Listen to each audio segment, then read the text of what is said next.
It's Friday, the time of the week that Loverboy has been singing about for decades. You know, we put out a great podcast last night, and I thought we were done for the week. I thought I can rest, I can get prepared for good morning pop culture, and I can enjoy the weekend. But no, the rumor mill is on full blast, and I got 1,000,001 things to talk about this morning. Luckily, you're listening to Good Morning Pop Culture, the best radio show on YouTube, and we're going to cover them right now. Before we start this morning's show, just a little bit of heads-up news. Next Friday, we're probably not going to be live in the morning because I'll be getting ready to leave for Indianapolis Horror Hound. So I'll need the morning to prepare for that and then hit the road probably about noonish so we can get to Indianapolis, unpack, set up the booth, and get prepared. But when I say this, I mean it. Next weekend, don't do anything. Keep your phones right next to you. Have your tablets, have your computers, have everything, because we're going to be going live throughout the entire weekend from the show. We're doing to secure some celebrity guests. We're going to have cool walkthroughs, ask us anything, all kinds of stuff live at the show, because the guys from the podcast, we only get together maybe twice a year. And so we're really excited, and we want to have as many things to talk about as possible. So make sure you bring your questions for that. But that is next week. So let's talk about today. Let's talk about this weekend. Let's talk about what's going on right now. So first up, tomorrow night, I got Doomcock. Saturday night, Doomcock. He's going to be here on the channel for a one-on-one discussion with me. And we're going to be talking about who the hell knows anything and everything. You guys have the power. You can dictate the conversations. Well, obviously, we talk about Star Trek, Star Wars, you know, the usual nerdery, and then we'll roll into other stuff. Doomcock and I have been wanting to talk one-on-one for quite some time, and we're finally going to get that opportunity on Saturday night. And, be on the lookout for that. I'll also be working on a single release video, the ones you guys love so much, so that'll be coming soon as well. So be on the lookout. So let's see where we are in terms of our view count. Oh, wow, already at 169 viewers. So, well, 73 now, so when we get 27 more, we'll start this morning's main feature.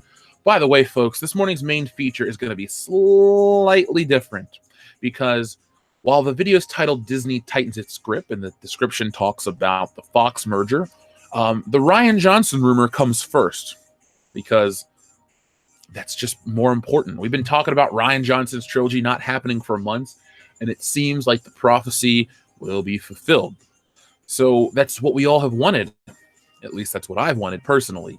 I mean, you can't take the Star Wars brand and turn it into a joke. George Lucas couldn't do that. Yeah, he had Jar Jar. Yeah, he had Episode 2 with Anakin Skywalker. But damn it, he finished strong, and he respected the fans the entire way. Now, this garbage, this thing called The Last Jedi, just is unforgivable. So, good morning to everyone in the chat. Let's see who we got here this morning. We have our good friends. Wow, already 194. Let's see. John Harrison, good morning. Good morning, Amy. Good morning, Waylon Bro Cephas. Good morning, Stephen Walton, or Stephen Walton, excuse me. Good morning, Carl. Good morning, Lewis. Good morning to the Hunky Chunky Funky Monkey. Thank you, Amy. Morning to Kamikaze Johnson, as well as Rogue Leader, Rugis, Brian Sheath, Tatooine, Cesario Japan. All right. We're at 199. We were at 200, but there we go. Now we're over 200. So let's talk about the main show. Ooh, from the Philippines. All right. What time is it in the Philippines? Let me know. So here's this ugly image you guys are going to have to look at for just a moment because I'm sorry-ish. Oh, hi, Jaron Ricewig. You're my favorite customer. Oh, hi, Jenny. You know what? When you watch Rian Johnson's The Last Jedi, and you shouldn't, you know what you need for a palate cleanser? The Room. Because You want to talk about a lack of self-awareness, you watch The Room. You want a lack of self-awareness done correctly, you watch The Room. Yes, I know, kill it with fire. I mean, there is not a beautiful thing on that. The most attractive thing you can look at right now is the Star Wars logo, because it's been good since day one.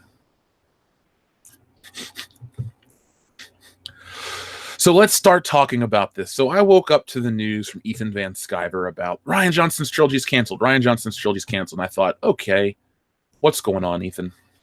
And so I looked into it. There's actually an article. So over on Express, the home of the Daily and Sunday Express newspaper, Star Wars backlash. Disney stops Rian Johnson trilogy after Last Jedi fan boycott. Have Star Wars bosses stopped the Rian Johnson trilogy after the Last Jedi fan backlash and Solo movie flop and ongoing boycott? I thought there wasn't an ongoing boycott. I thought that it was just a small minority of fans, angry ones, toxic ones. Ooh, the worst kind, right? No, maybe not. Maybe we're bigger than they think. You know, what is it, like Tusken Raiders? They'll be back and in greater numbers. You know, you brushed us aside because we were all single file, the ones that didn't like The Force Awakens. But now we're back and deadlier than ever. So don't go out at night because the fandom menace will criticize your movie. So this is what the article says. Making a trilogy of movies about one main story with 3 directors, all allowed to develop their own ideas and plot line sounds rather unwise, correct? How about greenlighting another huge big-budget trilogy with no story outline or characters at all?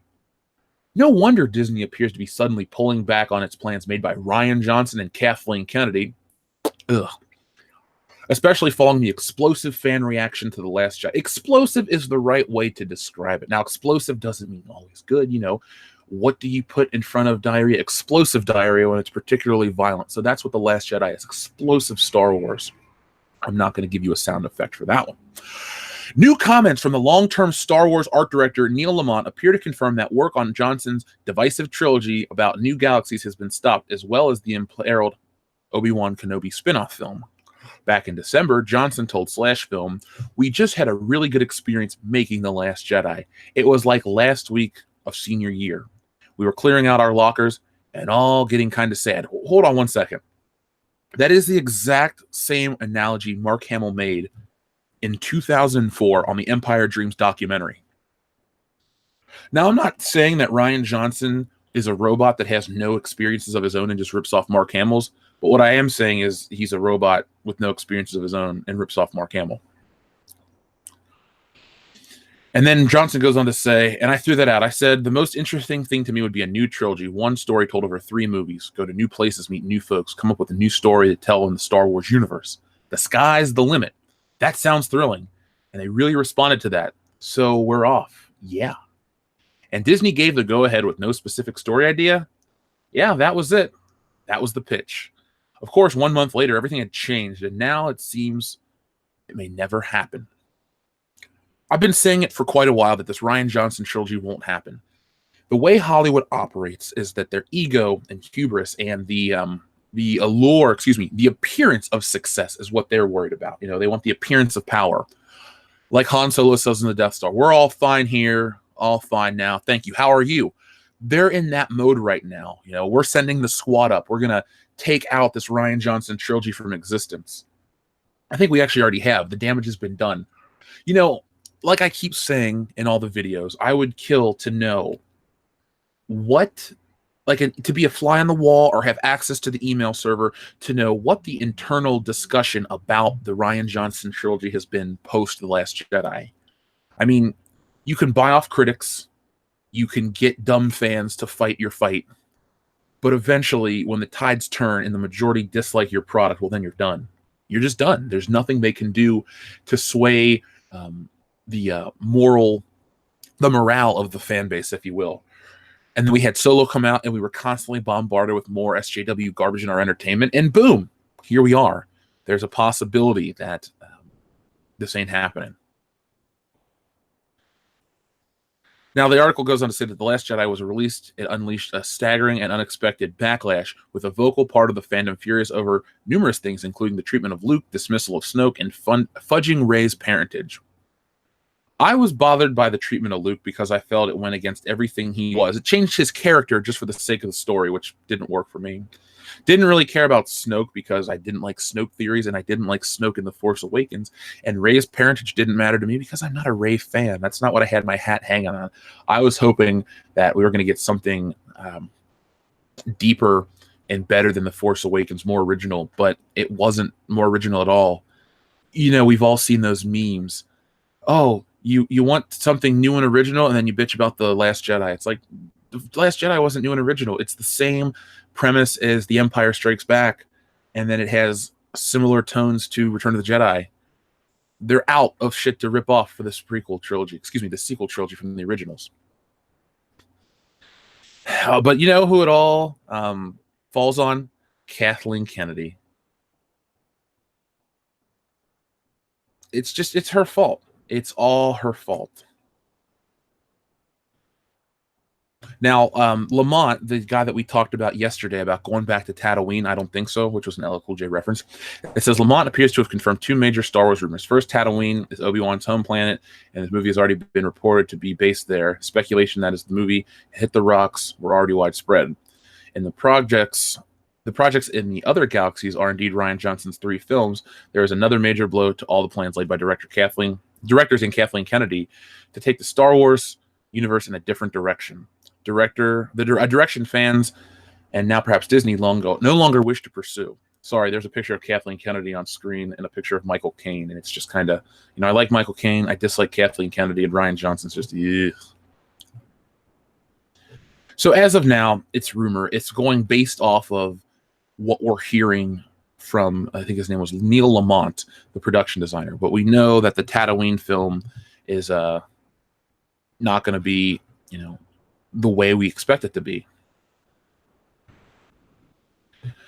It's, how do I want to say this properly? I hope this is true. Sometimes you hear a rumor and you want it to be true. I think Star Wars needs this. Not even the fans need this. Star Wars needs this break. Because Star Wars, like, was it Padme that says, "You're breaking my heart, Anakin, you're going down a path I can't follow"? You're breaking our hearts, Star Wars. You've gone down a path we can't follow. And we'll do what we must. And what we must do is ignore you and make sure that you die a fast, painful death to learn your lesson and then, come back as a Force ghost, wiser than ever, more powerful than we can possibly imagine, but be good. Be a force of good. Disney has made the ultimate marketing mistake with Star Wars in 2018. The Rookie Critic, morning, Jeff. Finished the appreciation video sooner than planned. Hope you guys like it. I posted it and shared it on Twitter last night. Well, the Rookie Critic, thank you very much for being the first super chatter of the morning. I have had it retweeted out. So I hope that everyone finds your video, and I hope that everyone here in the chat goes and subscribes to the Rookie Critics channel, because YouTube is a community. And while certain things are falling apart, being crushed by boulders, we look into building the community stronger. So over this year, we've grown a lot. And we've, connected with other channels. We started out World Class Bullshitters alone, then connected with Ethan, and now Jeremy and the Geeks and Gamers crew, and Ivan and Jesse and Anna and all those people. So we're definitely better as a community, as one big group of people that, want to help entertainment get better. We don't have a bad message. We don't have a bad plan. We just, want to save entertainment and make it good again. Bring back the creativity. So thank you to the Rookie Critic. I appreciate the appreciation video. I know that sounds a little redundant, but again, thank you very much.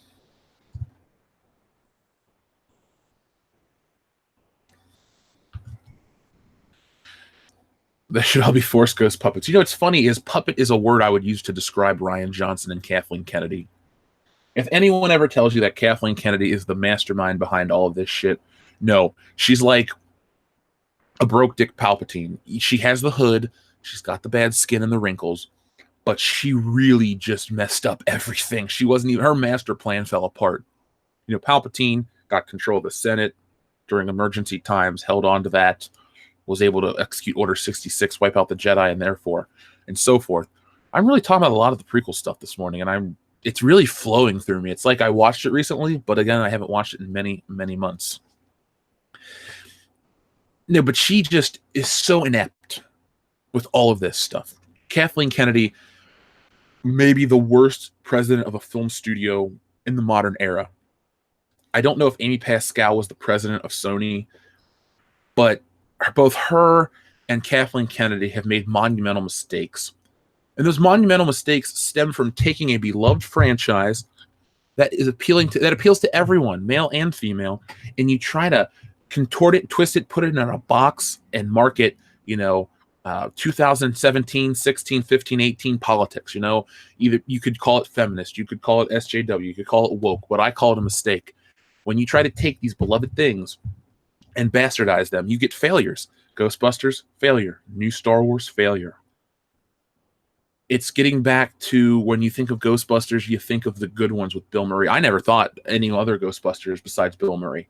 But, Star Wars, the only thing Kathleen Kennedy has done positively is make the prequels look good by comparison.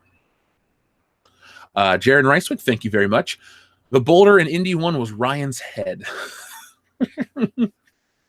I wish I had the technology or the know-how to animate that. So where Indy looks over and goes, oh, and the boulder comes down, it's just a picture of Rian Johnson's face, and it stays perfectly on there. Kind of like how I did with the moon for the Star Wars Toy Graveyard video.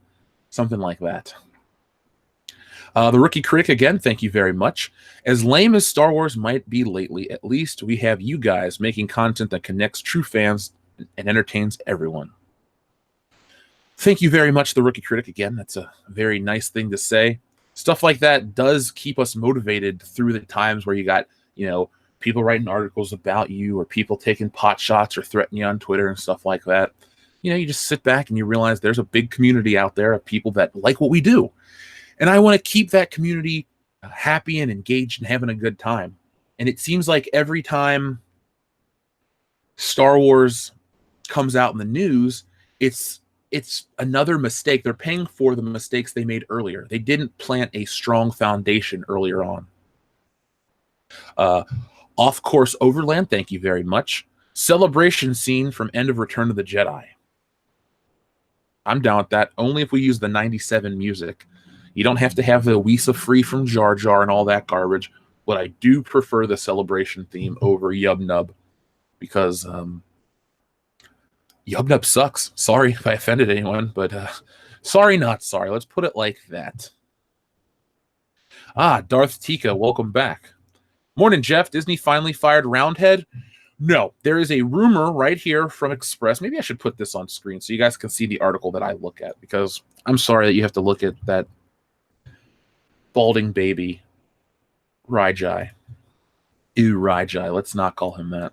It sounds like Ray J, and he's only famous for one thing: music. So this is the article. The Star Wars Backlash. Disney stops Rian Johnson trilogy after Last Jedi fan boycott. So this is just rumor at this point. Nothing's been verified. We can't say we have insider information or anything like that. We're not some other shilly channels that say, hey, this is the news because I say it is. No. We just know that this Neil Lamont guy, the production designer right here, we talked about him yesterday, actually. So Lamont appears to have confirmed two different things from the Star Wars universe in terms of rumors. That Tatooine was going to be used as a planet, and that's where Obi-Wan lives. Some people are saying Boba Fett, but I was going to go with Obi-Wan. That's my guess. Because if you pay attention to the news, usually a bigger source covers one half of the story and a smaller source covers another. So we'll call Express the smaller source, and then whatever TV channel Ewan McGregor was on, Good Morning America, was the bigger source. So they're slowly just letting people know the situation. Like, there's no Ewan McGregor Obi-Wan film coming out. These things aren't happening. But yes, Darth Eco, that's the exact answer right there for you. So nothing confirmed, but we're talking about it heavily. 6 turning 4 burning. Kathleen Kennedy did a good job bullshitting everybody into thinking she could run a studio on her own. Yeah. I would love to know how she got George to give her that role. Did she tape him up to a wall and say, listen, bitch, you're going to give me this job, or I'm going to circumcise you with this lightsaber or something? I don't know. California's a weird place. But Kathleen Kennedy had either dirt on George Lucas, or I guess Lucas feels like he owed it to her. It just wasn't smart. I mean, I guess she looks good on paper. It's the only place she looks good on. And then you have the failure of the last 3 years. So that's the legacy of Kathleen Kennedy, as well as Amy Pascal. It's like the women at two of the bigger movie studios made mistakes. Now, we're not blaming just women producers or presidents. Was it Kevin Tsujihara from Warner Brothers? Look at the mistakes he made with the DC EU, or whatever it's called now, the DC Universe, as they're calling it. They changed the name. That guy messed up big time. There's no shortage of film producers, executives, presidents, anyone in Hollywood making mistakes.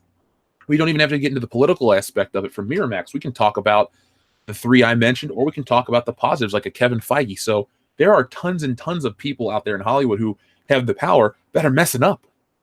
You may want to, pay attention to those people too, because actors are dumb and just do what they're told, but it's the people behind the scenes that actually can, change the trajectory of our brands that are the dangerous ones. Sith Dog says, no scenes with the original crew, unforgivable. Yeah, big mistake, Indy. That's the biggest mistake I think they made. Well, no, not the biggest mistake they made. Here's the thing. There are so many mistakes in the modern era that what's the biggest one? They're all giant. They're all just massive. It's like a piece of Swiss cheese. There's like 20 holes and they're all the same size. There's a little bit of cheese that connects the holes together. That's what Disney Star Wars is. Thank you, Lewis. Thank you, Blippity Blop. Original Ginger. Thank you very much for your $5 super chat. Rookie is right. Huge community that appreciates and support y'all's content. Sometimes hard not to tunnel vision SJW mainstream media. Yeah, you just gotta put on the sunglasses straight out of They Live and realize what's going on around you. Luckily, there are a lot of channels on YouTube that can help you guys be awake for all this stuff. And it's the best time to be alive, and in many times it's the worst. The best because of technology, worse because of the way they try to manipulate you, but because it's still fairly new, the way we consume digital media, that they haven't even figured out how to manipulate. So we've had TV for 60 years. So they know how to time commercials and space them out and get that stuff, optimal viewing. With the way the internet works, it's fairly new. I mean, I grew up with a dial-up connection after I was like 10 years old. So it'd been like, 98 is when I turned 10. So we got internet in like the year 2000. It still wasn't a common thing for everyone to have internet in 2000, 2001 or 2. It's a in my lifetime advancement. And just pay attention to people that help you read between the lines. Not everything's a conspiracy, but not everything's all sunshine and rainbows. And like you said, tunnel vision. You just got to keep your eyes open. So thank you, Original Ginger. Trebuchet that round-headed bastard out of here. Can I just be there to watch? I mean, maybe the community or Ethan, because he came up with the trebuchet thing, maybe he can pull the lever, but I just want to watch from the front row with a cup of coffee and a bagel. Well, no.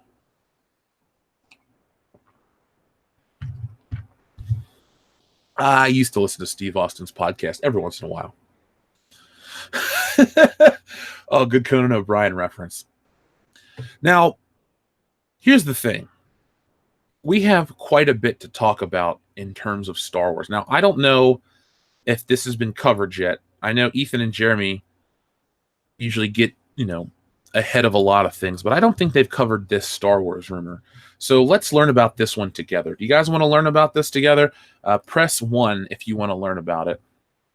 Nowadays, the early bird catches the worm, or however that fucking thing is. The worm and the hook, the bait and the... I don't know animals. Okay, we're getting a lot of ones rolling in. Fine, let's learn about this Star Wars rumor together. So, this comes from CNET, which is a little more of a reputable source. This is the best Star Wars Episode 9 title rumor yet. Now, this is commentary. This is rumor. This isn't a foregone conclusion. Grand Inquisitor, thank you very much. Thank God for The Last Jedi. If it wasn't for that film, I wouldn't have found the High Council or Lord Doomcock. And we all know everybody loves the cock.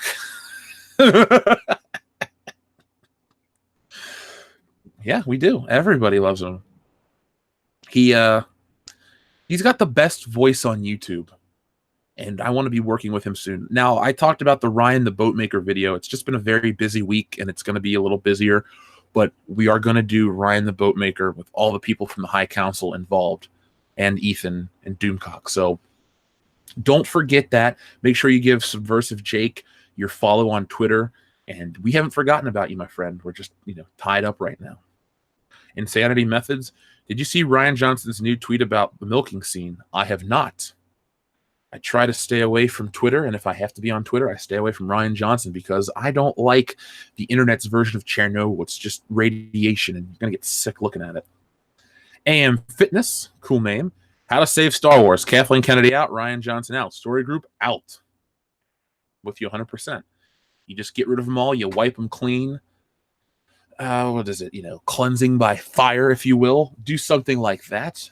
Start fresh. The Star Wars brand could be salvaged if we don't have to sit through more preachy bullshit garbage. I don't need to hear from now on, Hollywood, you don't sell your movie on inclusion or meaning well or a diverse cast. You say this is the best Star Wars chapter. We got the greatest story. It's compelling. It's the conclusion you've all wanted. Just use old school tricks like that and get people hooked. Because if I hear J.J. Abrams say to me, not personally, but out there in the ether, Star Wars Episode 9, we're going to have more black females and we're going to have more minorities and gay characters. It's like, that doesn't mean it's a good movie. It's just you're trying to get the damn writers and the bloggers and the Twitter people to say, oh my God, Star Wars is doing this. And we're just like, cool, but don't tell us about it. Star Wars has had a gay character the entire time. C-3PO. Not once has it deterred me from owning C-3PO action figures, or that's really all I've ever bought. Because you gotta get C-3PO to get the whole crew. Anyway. Let's talk about this. So this is the best Star Wars Episode 9 title rumor yet. I don't like this at all. It's kind of telling. 8 down, 1 to go. Now there's just a single Star Wars film remaining if you ignore the rumor that Disney will break Episode 9 into 2 separate movies. And since we're in that eternal galactic limbo between The Last Jedi's 2017 release and Episode 9 coming late 2019, there's plenty of time to speculate about the film's title. So here's my favorite rumor courtesy of Reddit, but repeated in other places. The final film might be called Star Wars A New Order. The title works on every level. Well, I'm not going to read you the opinion of this writer, Gail Fashion-Bauer Cooper. Does she have pink hair? Star Wars A New Order. Let's look at this. Let's listen. Let's think about this together critically as fans, not, some fake blogger. Star Wars A New Order. It sounds, conspicuously enough like the New World Order. So I'm expecting Hulk Hogan, Kevin Nash, and Scott Hall to appear in a Star Wars movie, brother. But no, Star Wars A New Order. I hate that. The Force Awakens, The Last Jedi, A New Order. Do you guys like that? I like Barbarella's A New Bomb, A New Flop. I might make myself a Star Wars shirt that just says Star Wars, A New Flop. As long as I'm not selling it, they can't stop me from wearing it. That's what I'll do. I'll wear really harsh Star Wars t-shirts to Celebration. Nothing with bad writing on it, so they can't not let me wear it, but nothing kind and friendly. Star Wars Episode 9, we're doomed. Shit like that. We'll get it. New Order 66. Like more. Yeah, sucks flat out. Now, Reddit, I'm not a Reddit user. I don't get it. I mean, I get it. I know how it works. I just don't use Reddit. I have a lot of friends. Dion's a big Reddit user. And I've seen the posts talking about the Episode 9 spoilers. Yeah, Darth Platypus, you're not wrong either. No, but it sounds like people on Reddit are just running with something they like. That'd be akin to me here on this channel saying Star Wars Episode 9, the first apology, and I'm sticking to my guns and saying that's the name of the movie. Confirmed. Coming at you with another video of Star Wars content. Actually, no, I don't want to lump Jeremy in there. He doesn't make shit up. But this is what I'm seeing when I hear from a Reddit post. It's not a very reputable source. The Revicus 2790, thank you. Sounds too much like globalism or Bolshevism. That's the first thought I had but I wanted to lead in with something easier to digest. WWE, WCW, the NWO. Fun. Some people know it, most people don't, but still, everybody knows who Hulk Hogan is. I think this is a little too on the nose. I'm not going to act like, a conspiracy theory, guy that spreads conspiracy theories. Let's say it. So I'm not going to act like this is Disney trying to get you comfortable with the title. I think this is just some writer, Gail Fashionberg Cooper, or whatever her fucking name was, just trying to make herself look cool and give you all these reasons why. Well, let me give you one reason why I think this is dumb. It's Disney Star Wars. And no, that was a really bad reason why. No, I'm not sold by this one yet at all, because they don't need to have these grandiose titles, but I don't think any film has a better subtitle in history than The Empire Strikes Back. Not even my favorite Star Wars movie, but the movie is officially titled Star Wars Episode 5, The Empire Strikes Back. Return of the Jedi is very noble, very epic. The Phantom Menace. Look, I get that you guys like Red Letter Media, but I don't live and die by everything they say. Pizza rolls are good, and I don't like to keep people in my basement. The Phantom Menace is a cool sounding name. Attack of the Clones is dumb, but Revenge of the Sith is a really strong title. All of those, with the exception of Attack of the Clones, are pretty awesome, pretty iconic. Star Wars A New Order, it's trying to mimic or mirror A New Hope, and it sounds a lot like that 80s band, New Order. No, Disney, guys, please listen to me now. I know you're on a one-way ticket to Nowheresville with your big mistakes, and your train's going to crash, and people are just going to stand by the side of the tracks and go, hey, look at this. This is what Star Wars once was, and now they're all dead. Just think about this before you name your movie Star Wars Episode 9, A New Order. Well, we have the First Order. So this is a new First Order, or this is a new order in the galaxy? It's just too many questions. Like the Riddler says, there's too many questions. Please tell me in the chat a better title than Star Wars Episode 9, A New Order. Ugh. Chris Abrams, finally got my hands on the Dark Lord Rises of Darth Vader. This book needs to be a movie. It has such rich content. I loved it. I finished it. And more soyless Star Wars. I like more soyless Star Wars as well. To me, that's the future. Soyless Star Wars. We don't do soy. Soy, we don't serve your kind. Your soy will have to wait outside for another franchise to glom onto and sink it. Soy is very dense. At first, it seems easily digestible, but once you get it in your system, it weighs you down, and everyone just passes you by. So thank you, Chris Abrams. I will have to check that out. The Dark Lord Rises of Darth Vader book, Dark Vader. How many people out there thought his name was Dark Vader as a child? I know I did. They'd be like, no, it's Darth Vader. I'm like, what's Darth? So I wanted to call him Dark Vader, but no, I learned, thankfully, because of an action figure. Darth Tico, Episode 9 title, Star Wars, The Firing of Roundhead. Out of a trebuchet into Saturn. That'd be fun.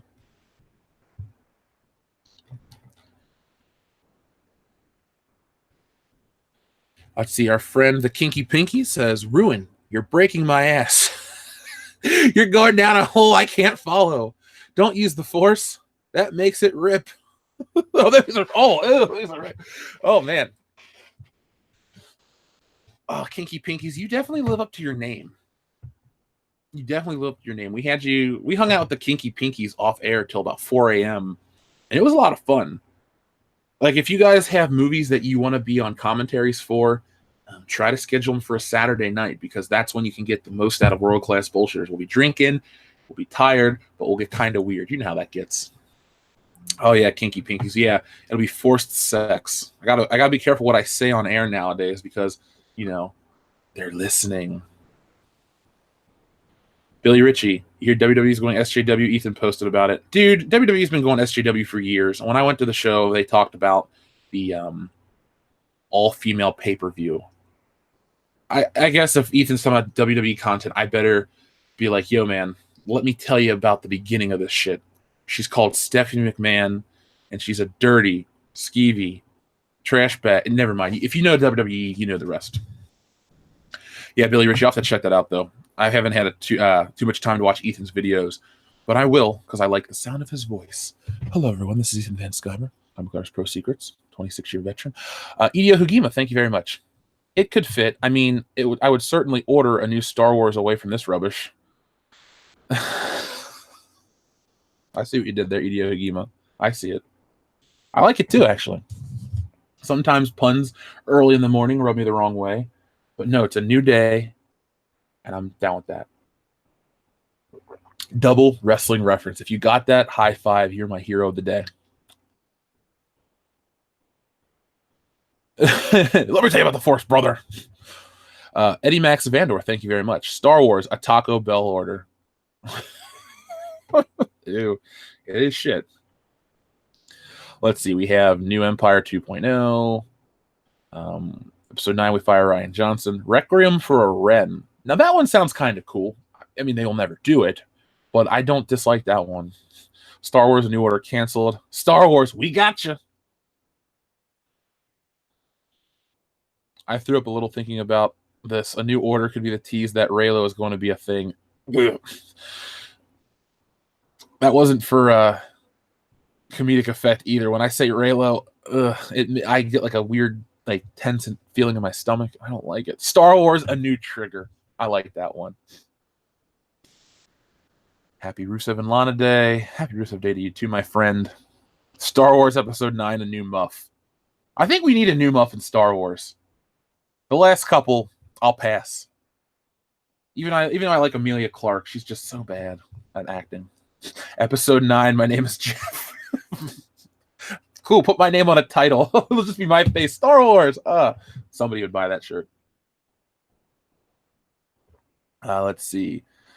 Star Wars 9, Lando Love Fest. That could be hot. Episode 9, A New Trebuchet. I'd wear that shirt. One more pass. Star Wars, I want to buy a Bugatti. Shit. World Class Bullshitters, I want to buy a Bugatti. That'd be so cool. Dion and I used to like that song because it was so stupid. Star Wars 9, The End of Money. Star Wars Episode 9, The Re-Return of the Jedi. If they had the balls to call it The Re-Return of the Jedi or The Empire Strikes Back again, I would have not bitched so hard about those movies because at least it would have been self-aware. Like Dumb and Dumber 2 was a terrible movie, like a 3 out of 10. But the title was so funny and self-aware that I chuckle when I think about the movie briefly. And then I realize how much I hated it. All right, John gets the final one. Star Wars, A New Derp.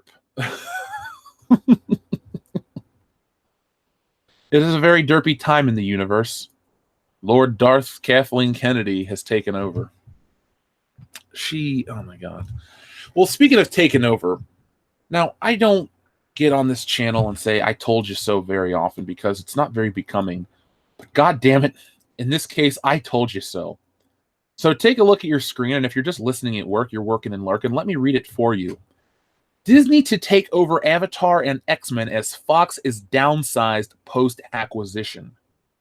Now, I didn't really talk about how Fox would be downsized, but the contents of this article basically mirror what I've been saying for months. Now, if you're out there and you've been championing the idea that Disney buying Fox means the X-Men and the Fantastic Four are going to show up in the MCU and all is saved, good, you got what you wanted, but entertainment is going down the toilet faster than it was before. See, Disney with more power is not good for anyone out there in the real world. What's best for the consumer is choices, options. You don't like this? Well, damn it, there's that. This guy's doing something you don't like. You're an adult. You don't want family-friendly entertainment because you're in your 20s and you don't have children. That's fine. Go watch this movie. It's violent, it's bloody, it's got boobs, and it's fun, and you'll love it. And then you watch it, and you have a great time. You don't have to be bogged down. Like, I don't want to go watch The Incredibles. Maybe I want to watch Kingsman 2. So you know what? Kingsman 2 is rated R. It's violent. It's gory. It's got some really great jokes. So I watch it, and there's entertainment for me. But now, with Disney owning everything, they're trying to turn the world of entertainment into Disneyland. Oh, it's family friendly. Everybody can just come on in and enjoy it. And it's overpriced. But you know what? Your kids can do whatever you want. You can not even pay attention to your children, and all will be well for them. I mean, they talked about the Disney streaming service not having R-rated content. And now this article is talking about Fox not making R-rated content. So let's look at this, because this is important. I know a lot of people come here for the fun, the lulls, they want to talk about the chat, and I'm all for that. But this is a moment where we have to be serious, not because I feel like I need to preach to you, but because things are happening that we've been talking about for so long. And with the merger being approved and so many people on the internet blindly praising the idea, well, we're going down a path where entertainment is going to be gloomier than it ever has been. The Pui, thank you very much. Pui says, thank you. I often hated Dumb and Dumber. 2, right? Because I love the original one, but number 2 is terrible. Ooh. And Dumb and Dumber, they both suck. They both suck. Good morning to you, Timothy Riggs, as well, man.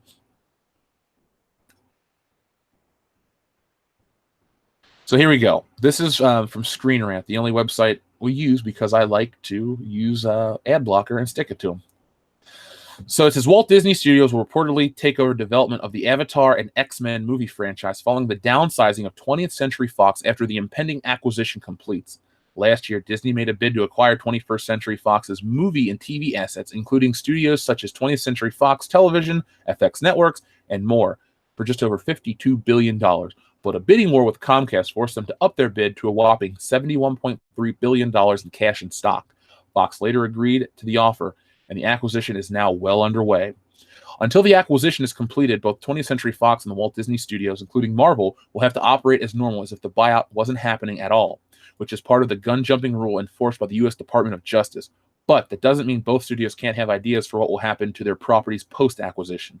While Marvel Studios fans are excited that the X-Men and the Fantastic Four movie rights will return to the Marvel Entertainment Group, there are a host of other properties on the table that may not get the same welcoming.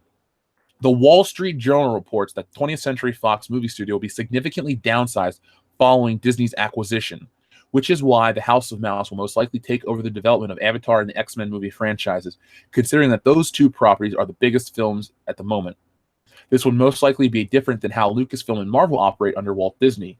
What's more, the rest of Fox's properties may be shelved if they don't fit within Disney's scope of strictly making family-friendly franchise-focused movies. Unfortunately, that happens to be the vast majority of 20th Century Fox films.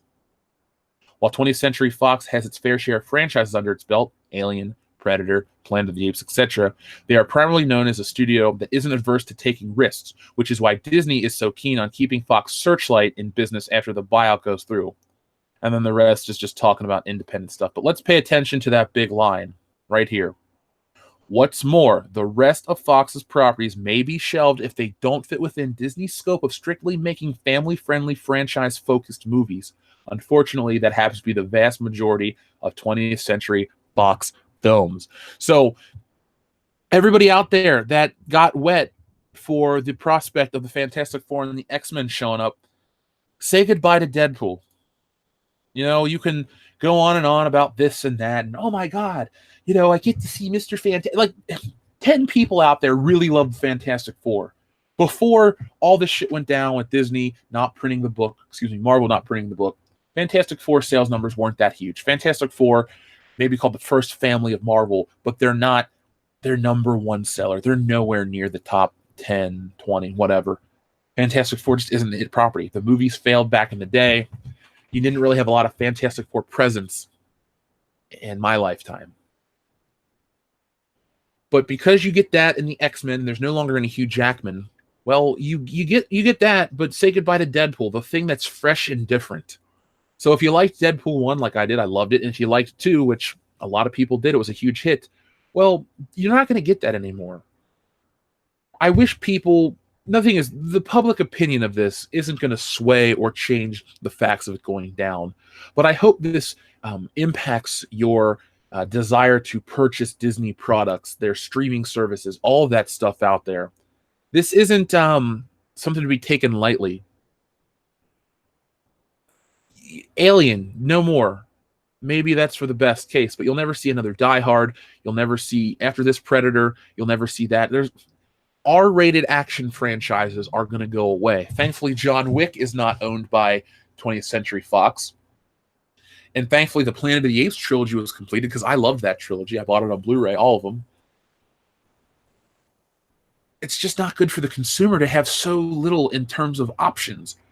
I'm not gonna. I don't watch In and Out. I don't watch Incredibles 2. I don't go to the theater to watch A Wrinkle in Time. I'm 29 years old. I don't care about kids' movies. I don't care about family movies. I'll go see Mission Impossible. I'll go see whatever else, other movies that appeal to me. And here's the thing. People go, well, family movies make more money because they have to take 5 people. Yeah, I get that. I know how the economics of that work. I'm not denying that. But there are years where I've gone to the movie theaters 52 times once a week because there's shit that I wanted to see. And very rarely, as I said, the 52 times I went once a week, maybe I saw 5 kids movies the whole year. Now, I don't consider the Avengers or the MCU kids properties. I consider those all age properties that kind of lean towards that 18 to 34 demographic. Like, kids like it because it's bright and colorful and has superheroes, and adults like it because there's action and there's some drama and tension. And the Marvel Studios films have been smart enough to not be real saccharine and safe with the language. Shit, son of a bitch, all this stuff. They use the words properly to help build the emotion. They're not afraid to be scary or violent when they need to be. I mean, people get arms and legs chopped off. They're cut apart. They're stabbed. They die in sad ways. That stuff was smart. But there are still people out there that want more extreme stuff. And I'm not saying you need torture porn or gore, but you need to have the alternative. Like, when I see a Predator flick or I see Terminator, stuff like that, I want to see blood and the tension and all that stuff. You can have an R-rated film with no gore. It could just be really scary and tense, and people will pick up on that. Kids nowadays don't even want to go to the movie theaters. They want to fuck around on tablets and play Fortnite and PUBG and all that other crap. Well, don't take away someone like me's opportunity to go see movies that appeal to me, because I like the theater experience. I like going out, and I don't mind spending $15 on a ticket to watch a giant IMAX screen and see Tom Cruise jump around and do stupid shit. I'm a little behind, sorry, because I'm not saying this to say I told you so, but guys, you can go back and check the records of this channel. I've been saying this since they announced the Fox merger with Disney. It's not going to be good for all of us. Miles Hicks, my favorite cousin. Morning, Uncle Shitter. Find it hard nowadays to find common movie interest with anyone as current movies push for inclusiveness, and I enjoy watching more intense movies. I simply hate Disney. I do too. I think inclusivity is fine, completely acceptable and welcomed and desired if they don't promote that as a positive trait of the film. For example, if the next Bond flick had a black female as the Bond girl, I wouldn't care. Bond slept with black women. Black women are women. There's really no argument to be had, no debate. But I don't want the media to go, oh, it's so brave, it's so this, it's so that. No, that's the shit that doesn't even turn me off from the person that has the role. It turns me off from wanting to consume the entertainment because of the way it's been presented to me. So I find it hard to have common movie interest. You guys listen to me talk with my friends on the podcast. It's like you're the 4th person in the room with us, or excuse me, the 5th person in the room with us. We talk about old stuff, not because we're nostalgic, but because the older stuff just had some creativity to it, some depth. For example, I know this sounds like a weird example to use, but I was watching The Monster Squad the other day on Amazon. Yes, it's a Kmart Goonies. It's cheesy, but it actually had a moment that most movies today wouldn't have the balls to do. So there's this old creepy German guy that they go to have translate a book for him. And they say, like, how do you know about monsters? Are you a monster? And he goes, no, but I've dealt with monsters before. And he closes his door, and the camera focuses on his arm, and he has a Holocaust tattoo. Little things like that in movies were just, it adds depth. That's the kind of stuff I look for in a movie today, but it's not there. Black Panther is very devoid of actual depth. They use the racial aspect to promote the film, and then they go, oh, it's so incredible. It's so progressive. It's ahead of its time. And I'm just like, that's fine. We've had black-led films, black-directed films. They're not new. It's like going to the store and buying a bottle of Pepsi. Yeah, it's Pepsi. It's got a new label on it, guys. It's still Pepsi. We've had it for decades and decades and decades. Same thing with this stuff. We've had superhero movies with black leads for decades. It's not new. There's a whole Blade trilogy that no one talks about anymore. But I'm with you about not finding a common movie interest. Usually it's like with the Kinky Pinkies and our friend DJD show. We watched The Thing. We connected over a 36-year-old movie. We're not connecting over Mission Impossible. Yeah, it's fun, but we're not talking about, how deep it is. We're not connecting over The Last Jedi out of love. This community connects over The Last Jedi and other Star Wars movies from Disney because of how they've bastardized it and how we've come to appreciate what came before even more. So, Miles, I'm with you. I don't like Disney. They haven't done anything good to me. And let's be honest. The Avengers, the first one was a Paramount film. So it was a Paramount picture. The deal went through. The MCU, I don't consider a Disney property in the proper way because it started out as independent because Captain America, Thor, Iron Man 2, all Paramount Pictures. Disney bought Marvel in 2009. So Iron Man 2 was already wrapped in terms of shooting because they bought it in August of 2009. Iron Man came out in May of 2010. And then Incredible Hulk was Universal. So that's why I always try to separate those because they were already on that path. And the MCU, Marvel has, like they say in the Wall Street Journal article, they operate on their own, much like Lucasfilm does. Now, Lucasfilm's made mistakes and gone the wrong way, and Marvel's gone for the big money, and they get the big money every time. So thank you, Miles. I appreciate your super chat, and I'm glad that we're on the same level because we're in the same family. Benny Warren, thank you very much, Benny. Have you ever heard the story of how 300 Netflix soldiers stood against the Disney empire? I have not. That's a story the Jedi don't like to tell you. Somebody says Toy Story was good. Yes, Toy Story was good, but it was a Pixar movie. Wasn't Disney Pixar a different beast back in 1994 when they were producing Toy Story? 93. God, that movie. It's weird to think that your cell phone is more powerful than all the computers that made Toy Story. I'm just saying, look at how technology's advanced. Good morning to you. Gamepad 31. Oh, somebody watched Casino. That's a fantastic, fantastic movie. I love Casino so much.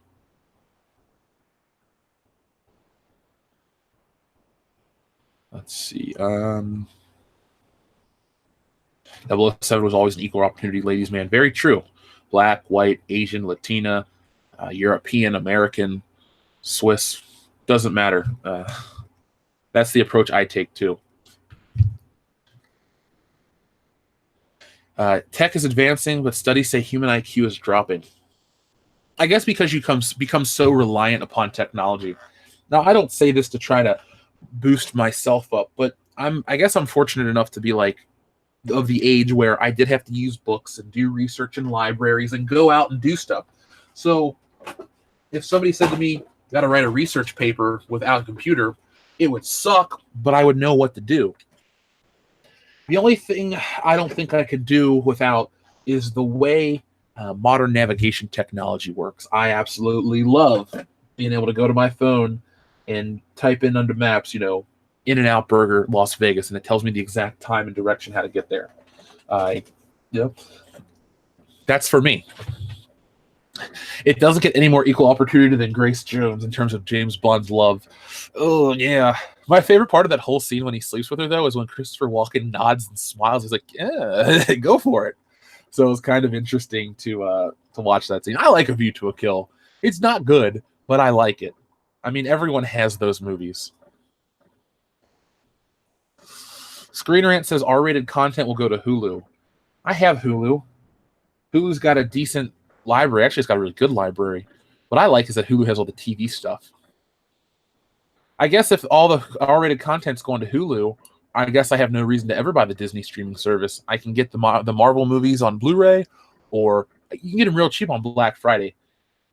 By the way, people that are wondering about my how I save money on my geek stuff, I'll be talking about that soon. Ghosty Ghost, morning workout and listening to world-class bullshitters. Well, thank you, Ghosty Ghost. I hope we're able to help you stay in the zone while you work out.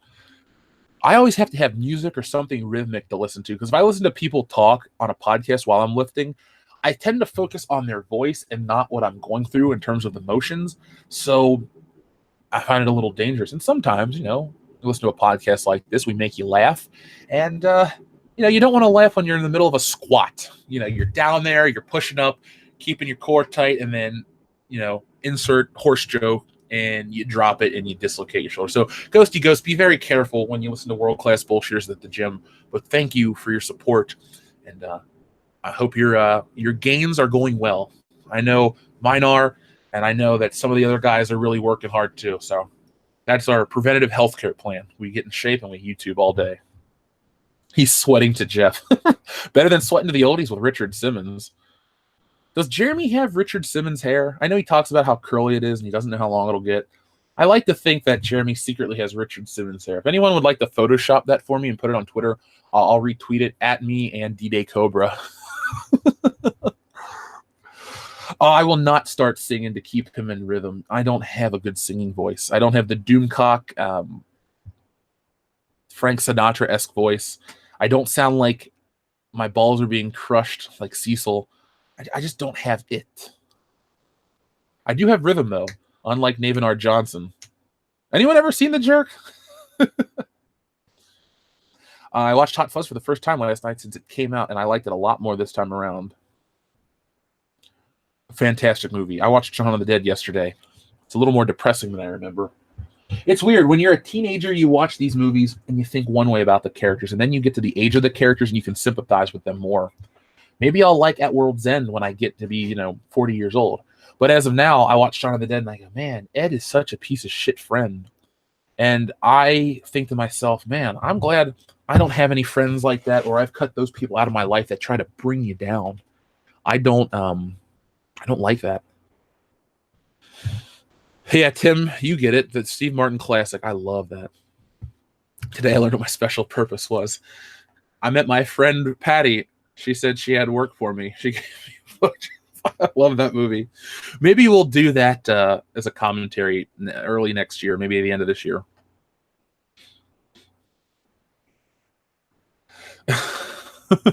Brandon Moist. You know what makes me moist? Good morning pop culture. Hola, Jeff. Oh, Brandon, I'm glad that Good Morning Pop Culture makes you moist. And hello to you, my friend. Hello to all my moist friends out there in the world of the internet. Shit, it's cool to say we're reaching all over the world. I mean, I get to work from my office at home, and it's like, hey, we got people from the Philippines, the UK, Australia, and everywhere in between listening to this show right now. It's not like I'm on Q102 and I reach, maybe I reach 100,000 people, but they're all in the greater Cincinnati area, and my weekend is me going to the Yucatan liquor stand for $2 shots, and that's it. No, this is way cooler than any radio show. The moist is reaching, the moist has returned. London, England. That's an Austin Powers reference. I know how to say your country's name properly. Oh, man, we have had a pretty awesome morning so far, and the hits just keep on coming. Ooh, Germany. All right. Let's see. Moistness reaching. My office is my bathroom. I own a Ferguson toilet, just like Al Bundy. Where will you be at in Chicago? You know the bar yet? I don't. I think I do, actually. We've spoken to the guy. I got to keep getting in contact with him. We haven't slowed down with our resolve for Star Wars Celebration. We're going to keep it rolling. The energy's high. We love the High Council every week, and we have tons of stuff to cover.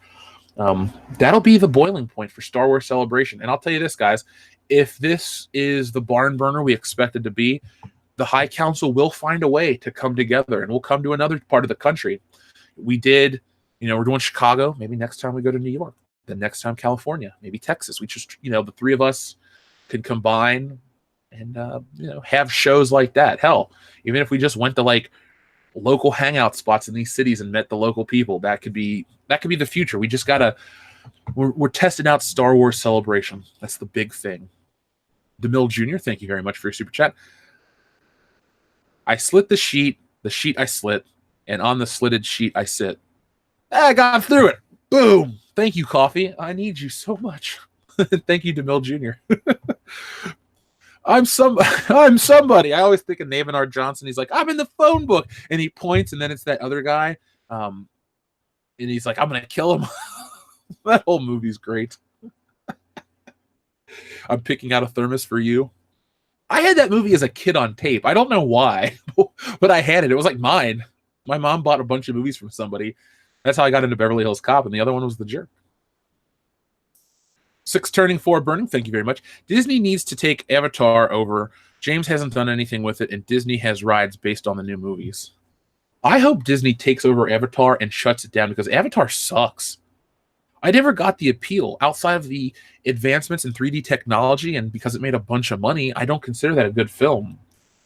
We saw Pocahontas and Ferngully and every other movie that's kind of similar vaguely that we compare it to Avatar because Avatar is not original in any way.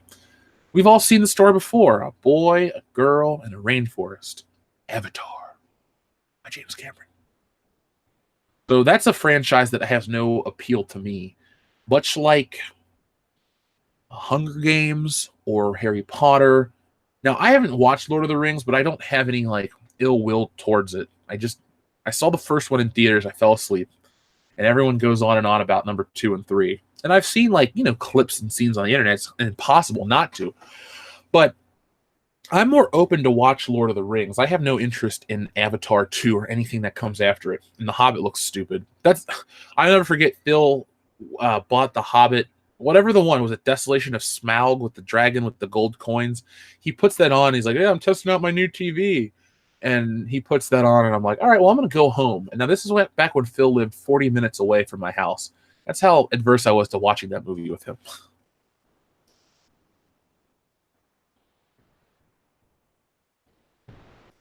Yeah, I'm with Kurt Hawkins or C. Hawkins. And I have no interest in Avatar as well. The first Avatar was hippie woke crap. Man, back before we were called... it's funny you brought up hippie. I tried to explain to my mom what an SJW was, and she's like, okay, I've heard you use the phrase. What does it mean? So I called them hippy-dippy bullshit people, and she goes, all them. Now, my mom is not conservative at all. She was doing she was doing stuff that's, the standard nowadays, back in the 70s and 80s when people looked down at you differently. But even she listens to the stuff we talk about on the channel. She's like, these people are just dumb. She doesn't like Rey from Star Wars. She doesn't like the idea of a black James Bond, and no one can ever call my mother racist. She doesn't like the idea of all this shit. Female Ghostbusters, she thought it's dumb. She thought it's stupid, if you will. Yes, Jaren Ricewick, my mom is cool. She's ahead of her time in many ways. But she's also very understanding and forgiving. But when you pull this shit, she just goes, no, I've had enough. I've had enough.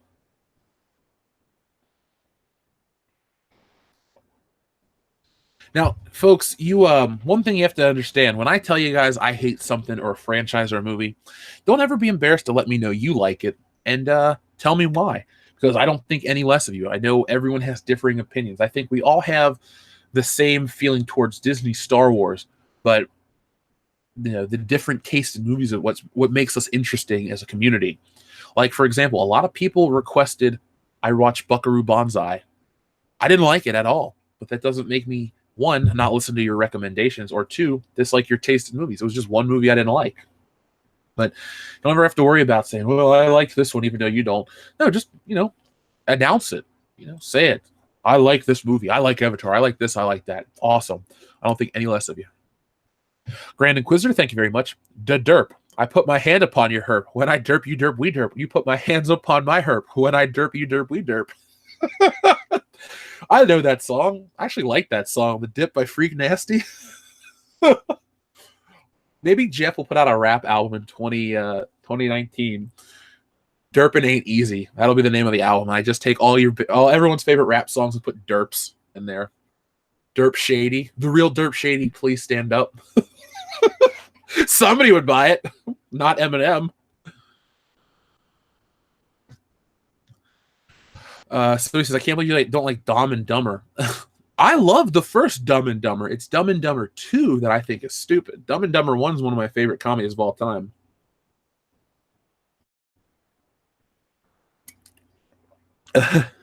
Jeff, take a girl to watch The Hobbit. Best movie to ignore while snogging to your sweetie. That's not a bad idea at all. I know what snog means. I know British people. Let's see. I love Lord of the Rings, but Avatar is super overrated in my opinion. I saw it. Joel made me watch it. You want to talk about the worst New Year's ever? So New Year's 2012. I'm in Cincinnati. Dion's in Michigan. It's the year where he got drunk on the toilet, forgot to wipe his ass, and fell through a window. What did I do? I hung out with Joel. We went to a fucking piano bar where everyone was 40 plus. And then we went back to his house and watched Avatar. It was the worst New Year's of my life. So, Joel, you owe me 2012 back. Dick. Now, Joel's a good friend. I just love to bust his balls for some of the lamer things we've done. Thankfully, I have, the ability to go out of town for New Year's every year. 6turning4 Burning says, Avatar reminded me of the conquistadors in the new world. Plus, I like actor Stephen Lang, who played Quark. Is Stephen Lang the old guy with the white hair? Because he's a good bad guy. He could be in a lot of good video game movies, too, because Avatar, in many ways, is like a video game movie.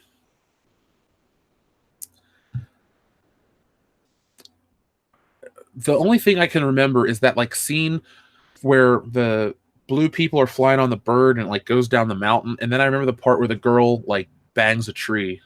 Or... No, that's the Evil Dead. She does something with a tree. She, intertwines with a tree branch, and it's not arousing or erotic or something like that.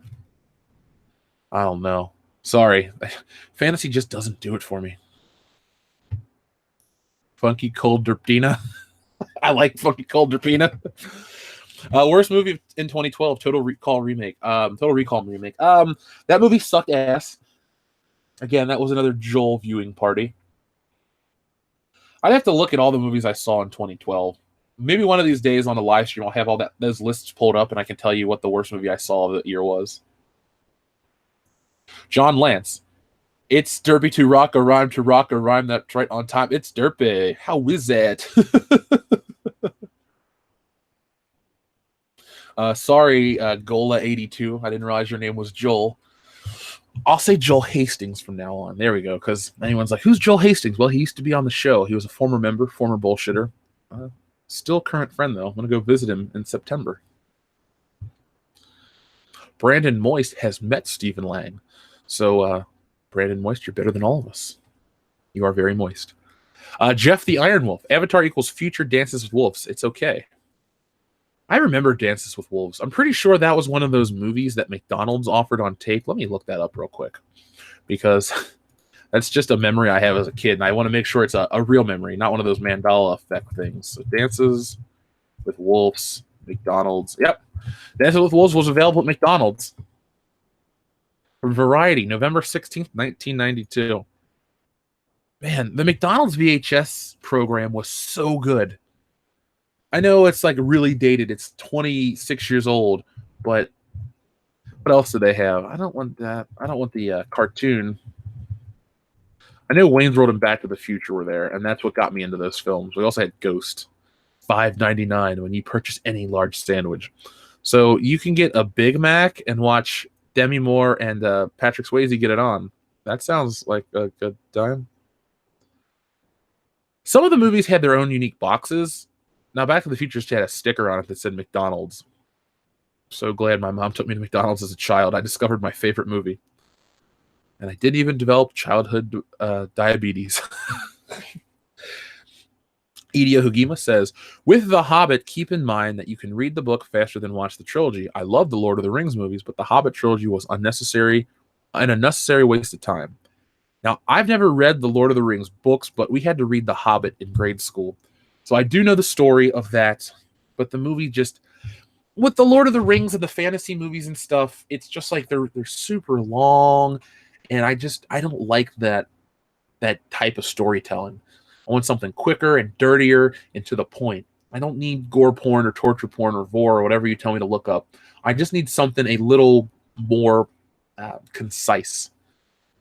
I like shorter movies. Not even shorter movies. I actually like movies that take place over short periods of time. That's a weird thing to say, but some of my favorite movies take place over 2 or 3 days. I hate sprawling epics that take weeks or months to complete. It's just tell me a story that's like that and make it good.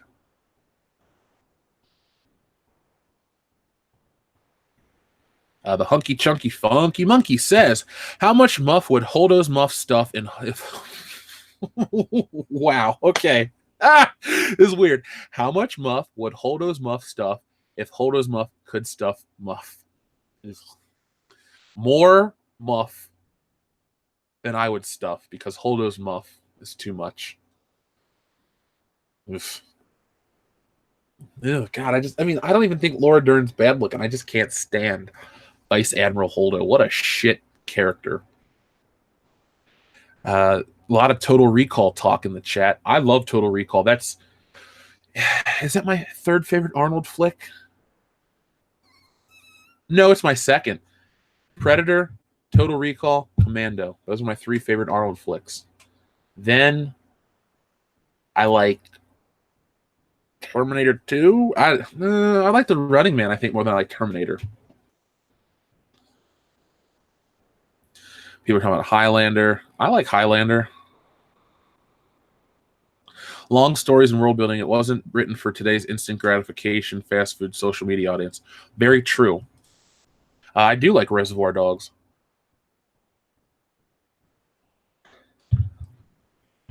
You love movies so good you don't want them to end. There are a lot of movies like that, but I think 2 hours is a good...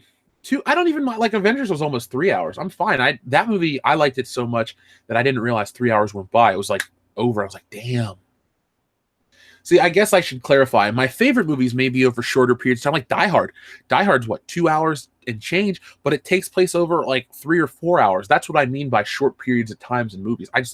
And I love the claustrophobic one location feel. There's so much going on in that office building. I guess what I mean by sprawling is like tons and tons of locations. Hell, some of my favorite Bond flicks, they jump from different places in the world, but they don't do it every 5 minutes.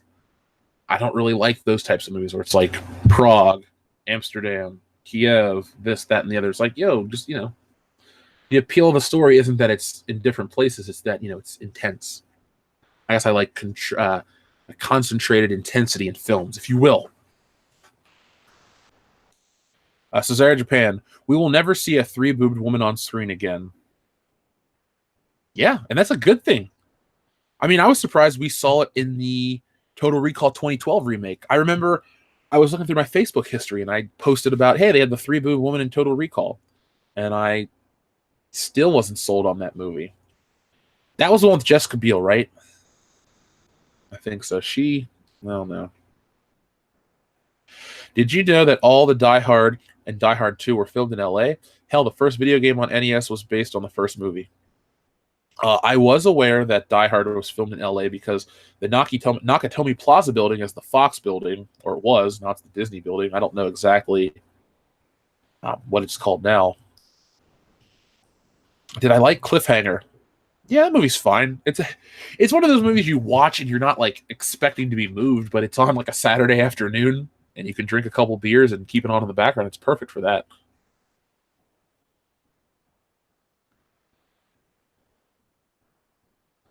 I have to check out Phone Booth. I like Colin Farrell enough.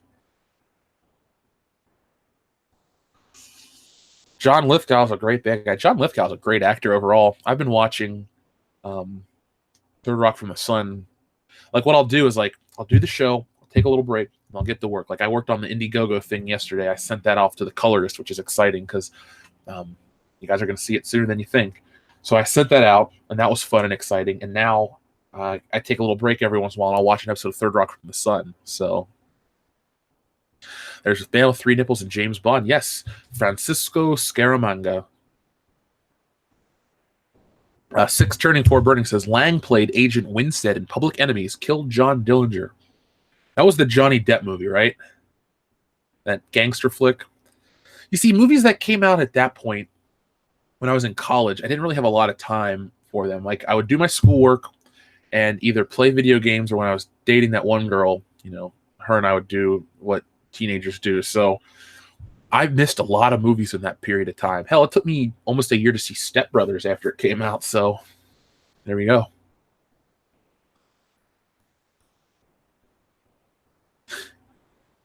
Yeah, Total Recall's a classic. See the potty, Richter.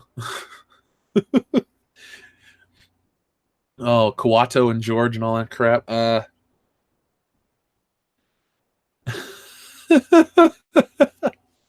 Soylander. Jeff was playing Scrabble with her. She was very religious, but that didn't matter when she was at school. Well, that's Patreon talk. We'll talk about that over there. Last night's World Class Bullshitters After Hours got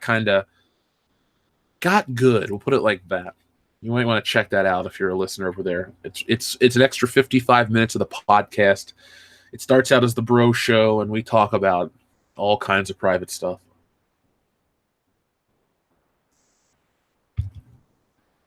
What's my favorite Cantina alien?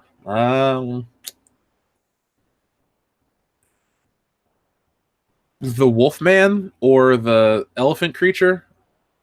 Greedo's so lame. I mean, how can anyone say they truly like Greedo? How dare I say Scaramanga without using Nick Nack's voice? Oh, man, I'm too tall to get my voice to sound so... I don't want to say derpy because he didn't have a derpy voice, but I can't get my voice like that. Miles Hicks, my favorite cousin, is back again. 2.5 to 3 hours is perfect for me as long as there's something... So long as there is awesome character development. Perfect example, The Hateful Eight. It's criminally underrated. Miles, I saw The Hateful Eight in theaters. I saw it with Dan and Phil. What was that, 2015? So that was like I went there, was that before or after The Force Awakens? Let's say it was afterwards. And talk about criminally underrated. There were only like 5 people in the cinema that day. The movie was good. I liked it. The only thing I remember, I know this is a really lame thing to say, the thing I remember most about The Hateful Eight is I drank so much water that I had to pee throughout the whole movie, and I held it the entire time. So when the credits rolled, I jumped up. Anthony Mata gets it. How is The Hateful Eight underrated? I don't know. I guess a lot of people didn't go see it. Maybe it underperformed. I think Inglourious Basterds is a movie that I don't enjoy, so maybe I would consider it overrated. No more Tarantino films. Are you guys not excited for Tarantino's Star Trek? I mean, come on. It's going to be an incredible ride. I think... Oh, hold on. I know what I wanted to show you guys today. I had to make a special note of this. Give me a second, because for some reason when we go live, this web browser shits the bed. But I wanted to show you the greatest toy swap ever. So I've been showing you guys bad comic book art, and I'll show you, action figures out of their box. But this one today is very, very, very special. It holds a special spot in my heart because it has, a connection to this channel, this community. One of my favorite internet personalities, and somebody I can now call a friend, Ethan Van Sciver. So yesterday, I was over here on my action figure swap site, and where did it go? Don't you dare tell me it disappeared. There it is. So if you guys want a good laugh, make sure you are paying attention to your screens right about now. There we go. So let's look closely at this image together. And if you're out there listening, I'll explain it to you in just a moment.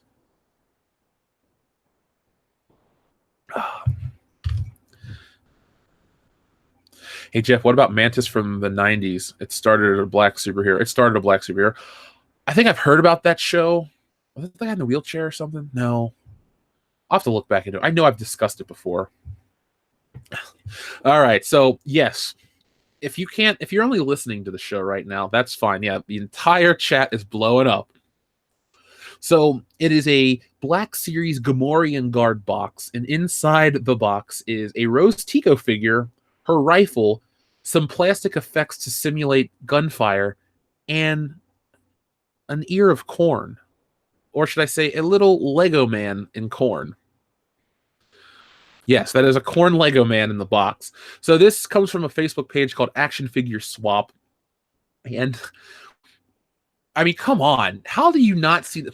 Well, I was going to say, how can you not notice that there's a giant pig on the box and Rose Tico inside, but I don't want to make those jokes because I know somewhere Ethan will cry out in pain and terror and fear. Jeff, why? Why? You betray me. I'm fed up with this world.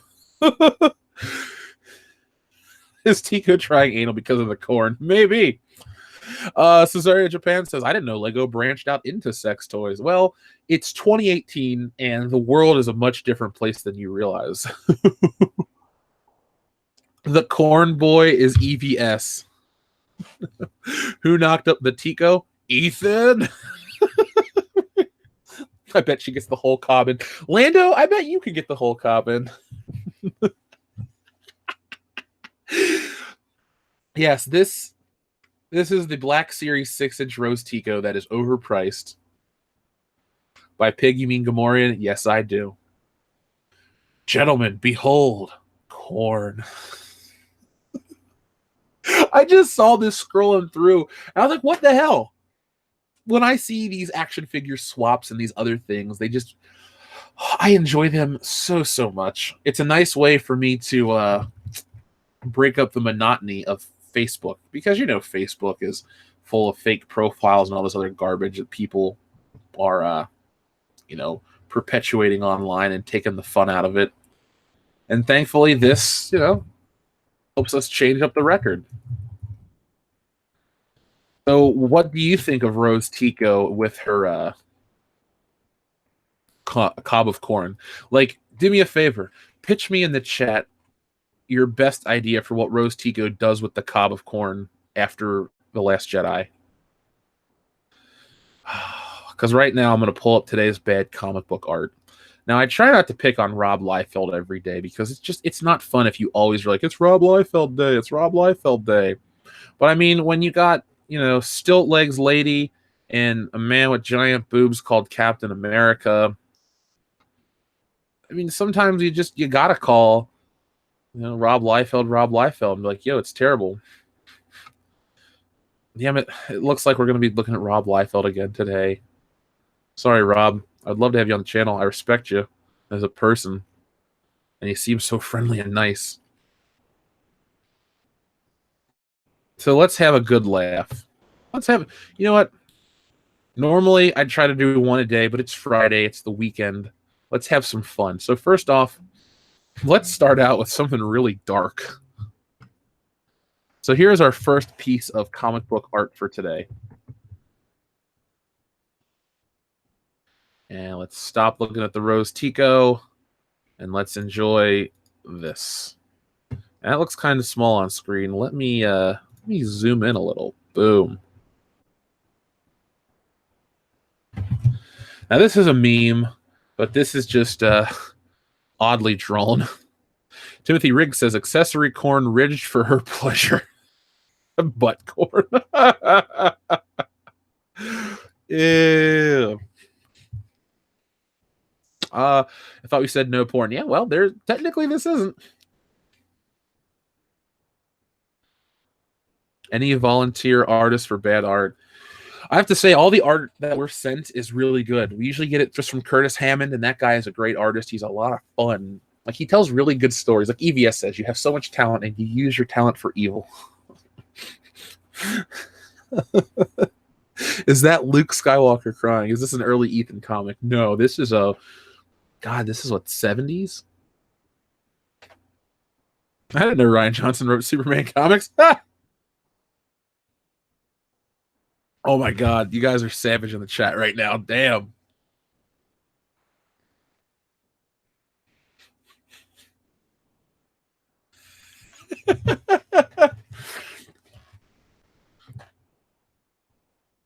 This is a horrible picture. I guess I should take it off the screen. It's making so many people uncomfortable. I would apologize if that was how I operated on the channel, but I don't, so I won't. So let me just show you something else now. Here's, you guys know what homage is, right? Where you take something and you reference it out of loving respect and care. A lot of comic book artists do this. Well, sometimes it works, sometimes it doesn't. More Superman, please. Superman just the tip. Ah, gross. So this is Deadpool with Cable. It's a reference to an old Crisis on Infinite Earths cover where Superman is holding the dead Supergirl and he's crying out. And here Rob Liefeld has drawn it with Cable and Deadpool, two of his greatest creations. And we've zoomed in a little. Now let's look at it. His arm. See, the only thing is with Rob, like, the figures aren't lined up right. It's like he's laughing out into the distance, and Deadpool has got his hand up his butt. I don't get it.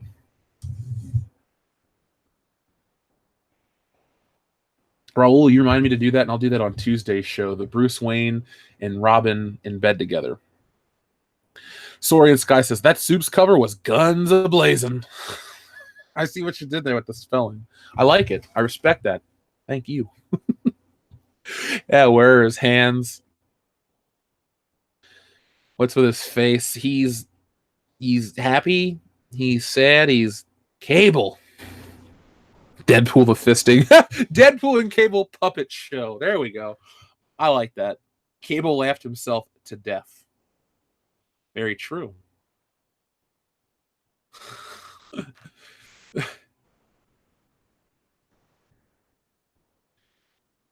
Well, let me show you guys the original cover because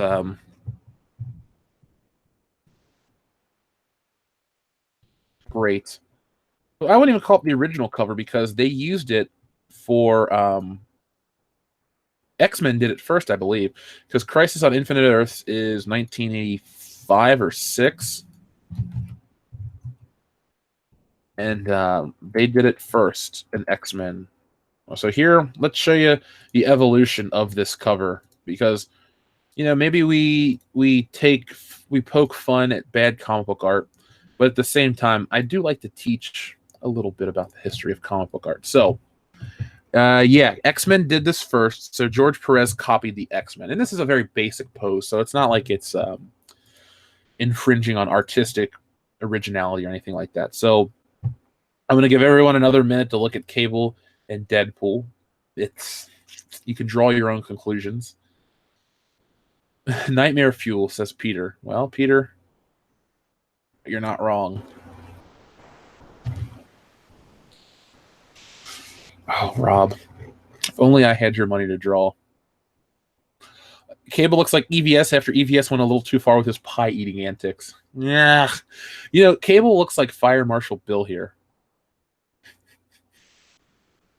So let's show you the original piece of artwork that this is referenced from. So this is an X-Men cover first from 1981.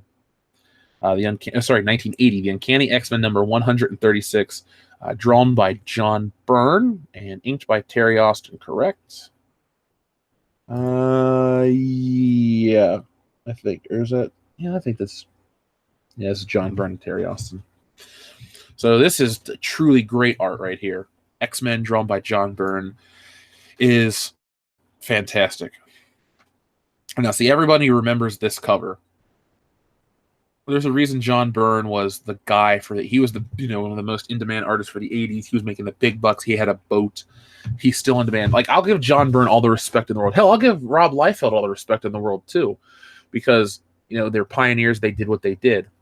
But John Byrne, I mean, today if you get a commission from John Byrne, you get a commission from John Byrne. There are videos of people receiving them in the mail. They're sent between this masonite shit, and they're wrapped and triple wrapped, and they're giant. Like, I know you're paying good money for those. They're not cheap, but he goes all out with his commissions today. Like, that dude definitely is an artist's artist. And Ethan's a big fan of John Byrne as well. Maybe I'm going to ask him all kinds of comic book questions at Star Wars Celebration. So there's the original cover. It's classic. Now let's look at the Superman version. Just a second. Let me make sure this is properly displayed. I'm like a television producer, except I get to dictate the entire show. So here's George Perez's cover, and we can zoom in. Wow, that's a really big image. Holy shit. The detail's great. Look at the agony, the emotion on Superman's face. The anatomy is spot on. Poor Supergirl. She's no more. She ceases to be. There's Batman. Oh, Batman's crying. Wonder Woman. Look at all the character detail on this one. Like, holy shit. George Perez, a fucking man. And another thing, he's a really nice guy. I've had an opportunity to meet George Perez. Super friendly. Joel got a commission from him. Excuse me, Joel Hastings got a commission from him. And it was like $40, and it was great. Covers like this are great. The high contrast and boldness. Too. Yeah, I love classic comic book art. Yes, X-Men did do it first. I always thought this one came first, then the X-Men did it. But if you pay attention to the cover on X-Men, it says it's dated 1980. So it did, in fact, come first. Superman's crying because he got a silver play button.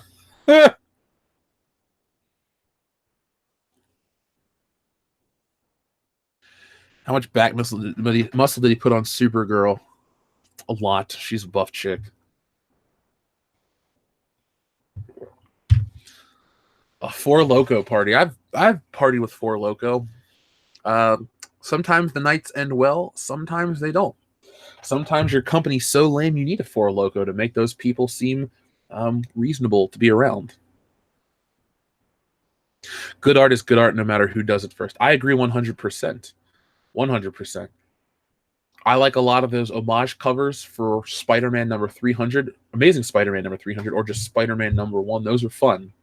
But I just thought I should show you guys the genesis of Rob Liefeld's homage. And one last time, let's look at Rob's, since we've looked at the other two. Now, the coloring on Rob's is on point. Four Loko is cultural appropriation. I'm okay with that. If you're going to drink Four Loko, I suggest you don't, because it tastes like absolute shit. But if you're looking to get buzzed real cheap, you get yourself 2 Four Loko. Well, the average person needs 1 Four Loko. 2, I'm buzzing. 3, 4, I'm done. I couldn't do more than 4 Lokos. Whew. Let's see. Yeah, isn't it great to meet a famous person? They turn out to be decent. That is a very nice thing. There's an actor. Well, he's not really an actor. Well, he's an actor. His name's Robert Mallet or Robert Mallet. He used to be a wrestler called Kurgan. He's on a bunch of shit. He's the Giant in 300. He's the Giant in Sherlock Holmes. He came up to me at a convention and gave me a compliment on my art and shook my hand. That was really nice. I thought he was super friendly. I've had a lot of good... The only celebrity that I met that was a massive douche was CM Punk. And I'm not, it's funny. All the shit that comes out about him now goes to further the point that it wasn't just me. He's a douche too. Thresher Mall. It's funny how the background characters look better than the foreground ones. Yeah. I agree. Let's look closer. Well, Spider-Man looks a little funky down here. Iron Man looks great. Hulk looks great. Yeah, the background characters do look good, actually. Nick Fury right here in the middle.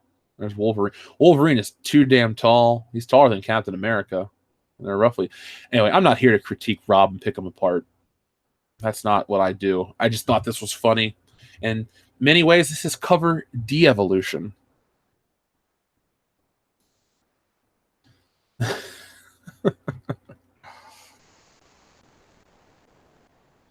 What are your thoughts on an SJW changing Spider-Gwen's name to Ghost Spider, even though Spider-Ghost is Peter Parker from Spider-Man Unlimited? I'll give you my overall thoughts. I don't like Spider characters that aren't Spider-Man Peter Parker. Dan Slott has ruined the Spider-Verse by creating it.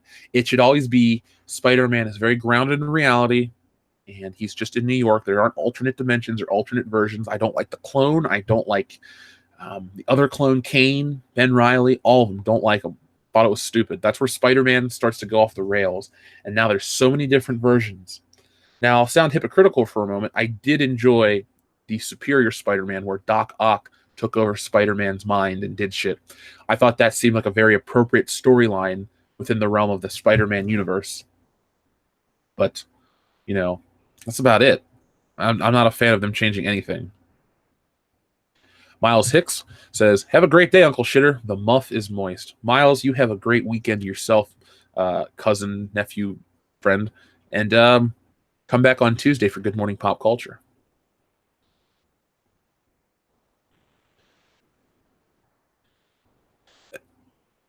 I'm not going to see Into the Spider-Verse at all. I never was going to see it. I've read the Spider-Verse comics. They were stupid and unreadable, so I'm not going to support the action figure toy line. I'm not going to go see the movie. This December, I'll take a nap.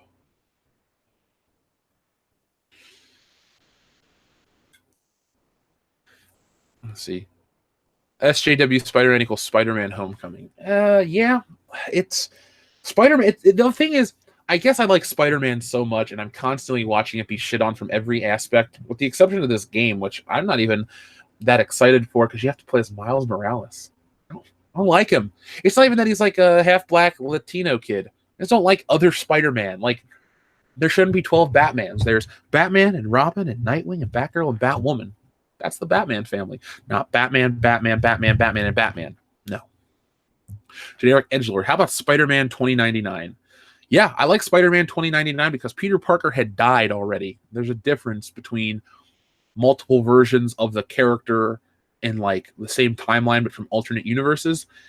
I hate when Spider-Man's like, I'm meeting up with Spider-Man and Spider-Man and this one and Silk and all this other. They all have the same fucking powers. They take away from the uniqueness of the character. Hell, they took away from the drama and the soap opera aspect of Spider-Man. And, you know, I know that sounds weird to say as a guy, but that's the stuff you really get into. The Peter Parker stuff. Yeah, the Spider-Man high action is great. And I love the stories where he's Spider-Man the whole time. But the stories where he's also Peter Parker, those are great stories as well.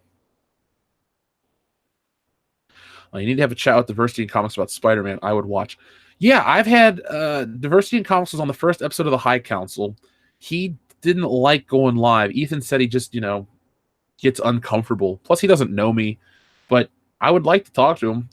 I told him thanks off air because he's the reason why all of our channels are kind of, unified and doing our own thing. So thanks to that guy.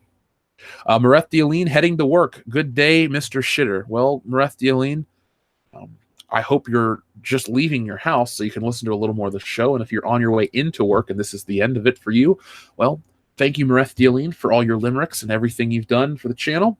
And I'll catch you on Tuesday, my friend. Yeah, how do other people get Spidey powers? It cheapens the whole thing. Yeah, Spider-Man, got bit by the radioactive spider. Peter Parker did, and the spider just dies. I hate, the spider was then later captured by a rogue team of mercenaries from, Justin Hammer. Or it tripped through a multi-dimensional rift and it, bit Miles Morales. What the fuck? No. Did I like Terry McGinnis and Batman Beyond? You damn right I did. Batman Beyond was awesome. I loved the cartoon. I loved the movie. I love the comic book series. If they did a good Batman Beyond figure. Now, I know people are going to say, Jeff, there's the Mezco Batman Beyond figure. Mezco 1/6 collective figures, if anyone knows what those are, they seem to over-design the figures. Like they put too many pouches, this, that, and the other. I get it from an artistic standpoint. But if they put out a nicely detailed, they didn't. That's just overpriced right now. Batman, the animated series style, DC collectibles, Batman and Beyond. If that went down below like $50, I'd pick up the 2-pack with Batman and Bruce Wayne and the dog. But until they do, I'm going to wait. But I love Batman Beyond. Off topic, but of course we have plenty of different opinions. I like Dark Knight more than Batman, but it has nothing to do with the quality of your channel.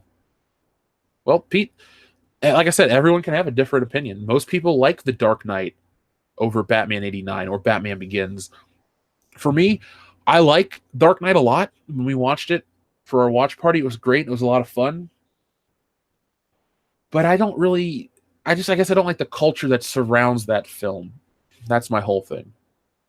Yeah, you had Jean-Paul Valley as Batman, but Batman's back was broken, and then he came back and took the role in the mantle. There's not like 40 like when Dick Grayson took over for Batman when he got zapped by the Omega beams from Darkseid. I was compelled to see Bruce Wayne come back.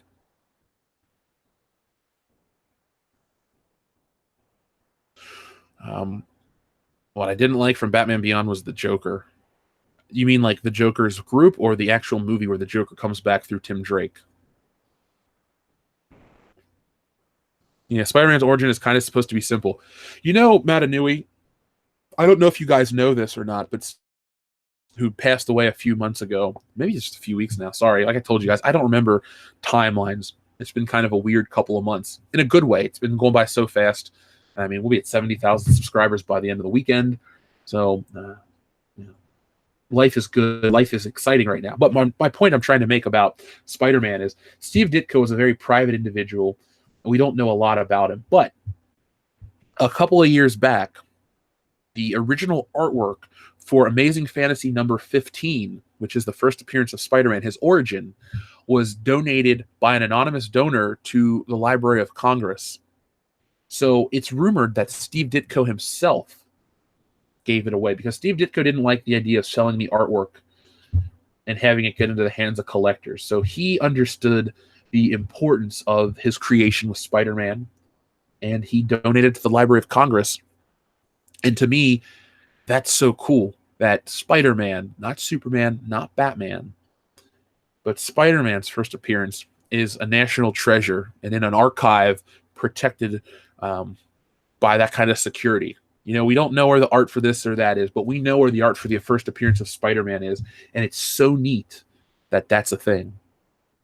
So I know that is a very small thing to talk about here on the show, but I love that.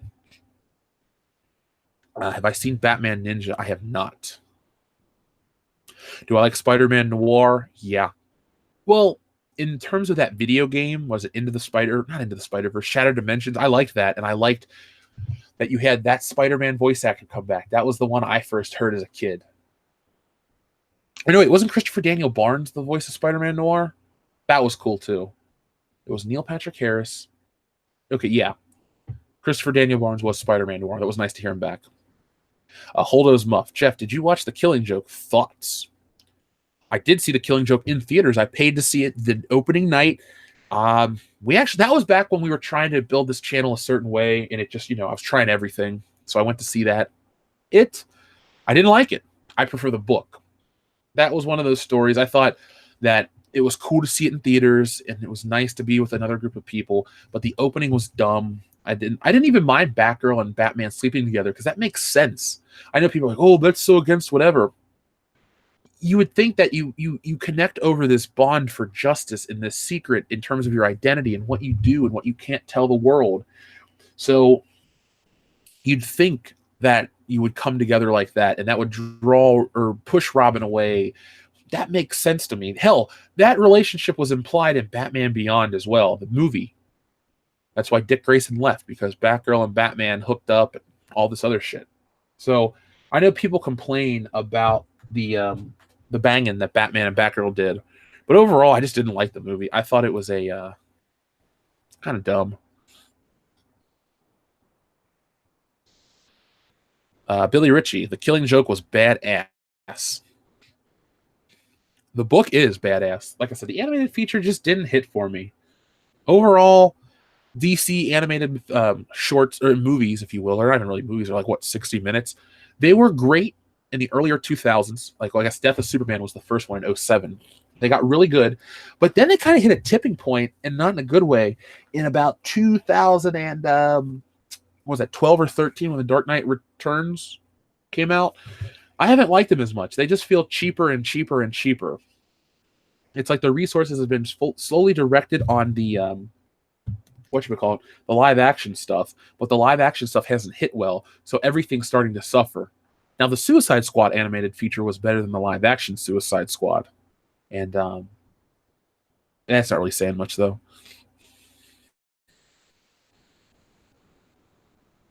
Some people love it. People like the book. People like the movie. See, now this is fun because we can have those discussions. All the cool scenes were ripped from the comic. All the original shots were meh. Did I like Hell to Pay? I don't know that Batman story title off the top of my head. I have tons and tons of Batman comics, trade paperback versions of graphic novels, all that stuff, but I don't know that storyline off the top of my head. Yeah, I'm with you, Pete. Animated short Gotham Knight. Yeah, I remember that. That was cool. That came out, 2008? We watched that in college because I told you guys the 2008-2009 school year, so my sophomore year of college, I took a comic book class, and I loved it. That's how I really got into the EC comics. But I also wrote a paper, and I compared the Red Scare in 50s America to the Secret Invasion storyline from Marvel Comics of the time. Got an A. Loved the class. We almost had Jeff Johns come speak to us. Let's see. See you later, John. Derp you later, man. Good morning, Trent. Glad to have you, my friend. I hope you're enjoying Friday, and then you got the weekend off. Let's see. Hey, Super Smash Brothers Candidates is back. Cool. Red's under the bed. Yeah. The red hood, the red this, the red that. It was fun to write those papers. See, that's when I was really like, oh man, comic books, the future, blah, blah, blah, blah, blah. And I'm in a different headspace now. But now I'm happy about that.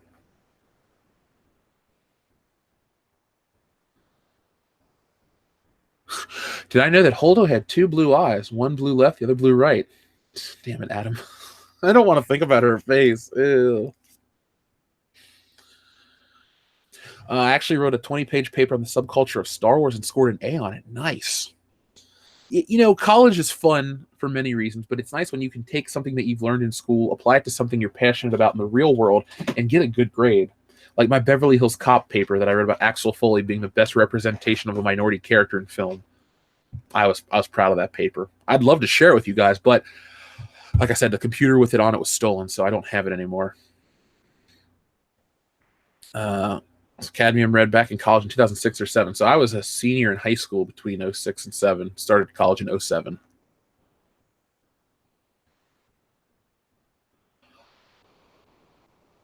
Oh, okay. Super Special for this Candidates is back at work.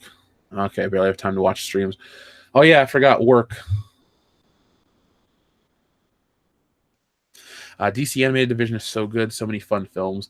I'm from DC Animated. I'm just dying to see the first screenshots from the Batman the Animated Series Blu-ray. I have Mask of the Phantasm on Blu-ray, and it looks good. But the cartoon itself, I'm really wondering how deep down the rabbit hole they went in terms of remastering. Did they clean every frame of animation and remaster it with a 4K scan? Because it deserves it. It's the best cartoon ever made. It deserves that kind of a treatment.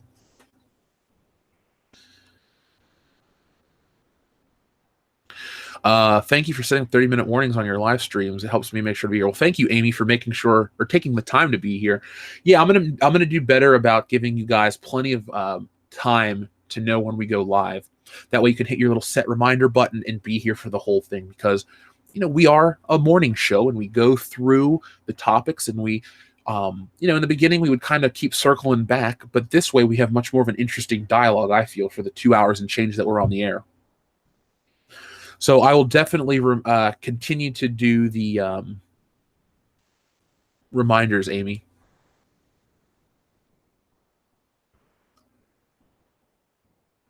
Let's see who else we have. The toys from that show are great, says Cornflake. I assume you're talking about Batman the Animated Series. They were great. As a kid, I just had Batman, but then when they redesigned it, I had Batman and the Joker. But the Batman from that cartoon was my favorite toy for the longest time. He used to drive around in the Batman Forever Batmobile. Oh, I hope the animated series has the original Tim Curry versions of the episodes he recorded. Even if they don't have the episodes available, like to watch with his voice, I would just like to hear what it sounds like. That's one of those lost pieces of media or hidden pieces of media that I'd like to see, along with the alternate cut of Star Wars and the Eric Stoltz version of Back to the Future. Joker dialogue is probably number 3 on the list. Good morning to you, MG Villain. Do you think it's perhaps time for the superhero film to go the way of the Western films? Not yet. I think Marvel needs to tell the Infinity War story, and then a little break would be nice. Now, DC hasn't had their big hit yet. I don't know exactly what they're going to do next. I mean, we know it's Aquaman and Shazam, but those never felt like, the DC films never felt like, they had their finger on the pulse of society. They weren't the modern day fairy tales of cinema. They're just, they're not the epics. They're just there. They're the byproduct. They're the store brand. Even though DC came first and many other heroes had bigger name value at certain points in time. Because, there was a time where Aquaman was a bigger deal than the X-Men, and most Marvel characters because of the Super Friends series. But now that's not the case. And it'll be interesting to see. But yeah, Westerns went away a little bit, but they're still here. They make them, they come out every once in a while. I think if we want to get the continuation of the big superhero flicks that make $1 billion and stuff, you got to pump them out while the iron's hot. You can't wait and stagger them like an Avengers every 5 years and that's it. Because people will find something else to get into, and another studio will constantly give you whatever the people want, and then the superhero movies will be like, well, we shouldn't have taken that break. Wonder Woman was a hit, but it wasn't like people. It came out and it made its money, and then it went away. When it came out on Blu-ray, I don't remember a big spiel for it, a big marketing push. And then Justice League came out later that year. I don't know. For all the goodwill they built with Wonder Woman, it seems like that fell apart with Justice League. With Disney being a douche, DC could move in. Yeah, I could see that happening, actually. I could see DC coming in and picking up the pieces from Marvel after like I said earlier on another stream, how awesome would it be if Captain Marvel failed, but Shazam was a hit? Therefore, you had the first DC movie beat a Marvel movie outright in terms of box office, but you also had the original Captain Marvel beat the copycat, if you will. Now, what I'm guessing happens with Captain Marvel, and you can quote me on this in the date, August 17th, 2018 at 9:36 a.m. My guess is that the media will eviscerate Captain Marvel. The media will eviscerate Shazam, the original Captain Marvel, and they will try to use that evisceration to constantly praise the Brie Larson Captain Marvel film, because everyone's all of a sudden a Kree Skrull fan and all this other dumb shit. They all of a sudden love Captain Marvel. No, but the media will tell you how great Captain Marvel is with Brie Larson, and they will constantly shit on Shazam. And now it is I say to the audience, it is your job to go check out which one you think is better. Don't listen to the other critics. You watch the trailers, you check out the Wikipedia pages of the history.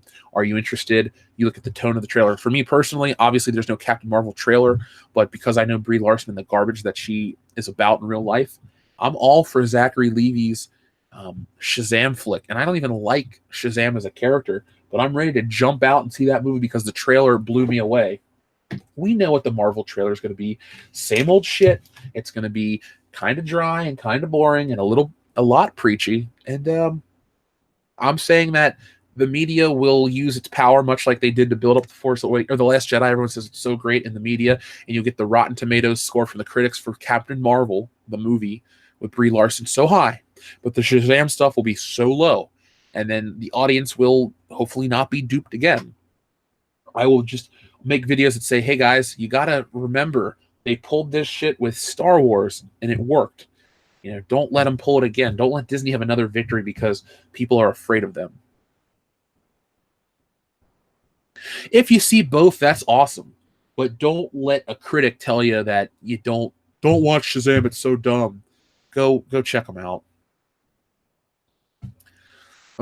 Cadmium Red about the ROM sites. How do you feel about Nintendo being stubborn and slamming on ROM sites with lawsuits? One site wasn't threatened and removed all their downloads out of fear. Well, I saw Jeremy's video about this and how he saw Nintendo's side, he saw the fan side. For me, Nintendo is a little tyrannical at this point. Now, I like the console, the Switch. I own one. I own some games for it. I like it a lot. I think it's the first good Nintendo console since the GameCube. I hate the Wii. I bought one. I played it for Zelda, and that was it. Now, should them suing ROM sites, Disney, I don't think Nintendo owns all the games that they're threatening over.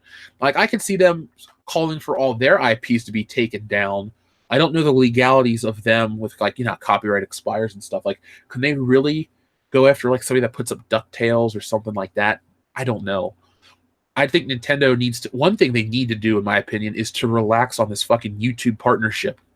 Guys, let it go. Live streaming is not even the future, it's the present. It's going to be the future for a long time coming. Nintendo, you're cutting yourselves out of being that, for that community. Think of all the kids out there that watch Fortnite and PUBG and what's the other one that other people play, the other shooter that's real popular. anime looking people in it. Oh, what's it called? Fortnite. Oh, it's got a name. It's real popular. Somebody in the chat tell me. My point is, people watch that and they see people play it, and then they're like, "Oh man, that looks fun." So then those kids want the next thing. Overwatch. That's it. Overwatch. Yeah, people watch people play Overwatch and PUBG and Fortnite and all that shit, and then they go out and they find a way to play that. And Nintendo cuts themselves out of that future generation, because even though I think Let's Watches and all those things are dumb for video games, people get into it and then they go out and pick up the game. They watch people play, they learn the tricks, they want to get and become professional gamers themselves. That doesn't work. Now, somebody said Nintendo is ultra conservative and uptight to be considered an amazing company these days. One thing I'll say about Nintendo that's a positive for their conservative nature that I don't think a lot of people are taking into account. Nintendo, some of their games don't fall into the same weird SJW cultural politics that shit from the West does. So I guess you have to look at it from a balancing act. Do you want them to be conservative about, some of their policies, but do you want them to also keep the traditional tales? Like Zelda was the princess. Yeah, Zelda had a bigger part in the new Zelda, but she also look, if Zelda was made by an American studio or a European studio, we'll use that one, you would be playing as Zelda. They say, well, the title's The Legend of Zelda. You need to play as Zelda, so Link wouldn't be in the game. But Nintendo, being what they are, Link and Mario and all the characters are still classic. Now, Zelda's always played a bigger role than just the damsel in distress. Back in Ocarina of Time, she was Sheik in disguise. She used her power crystal to save you during the castle exploding or whatever. I get it. But Nintendo, thankfully they keep their storytelling and their stuff. Like, I was excited when they released that Smash Brothers trailer. They got it. I think this generation of consoles, they got it. They know what's going to sell. They know how to get it into people's hands. Yeah, they're not super exciting in terms of like adult themed content, and their third parties garbage. But for what they produce themselves, they're kind of firing off on all cylinders. Like I told you guys last week, I had to get my car worked on after the show. I played Kirby, and I considered buying it because it was that fun. So Nintendo's doing something right.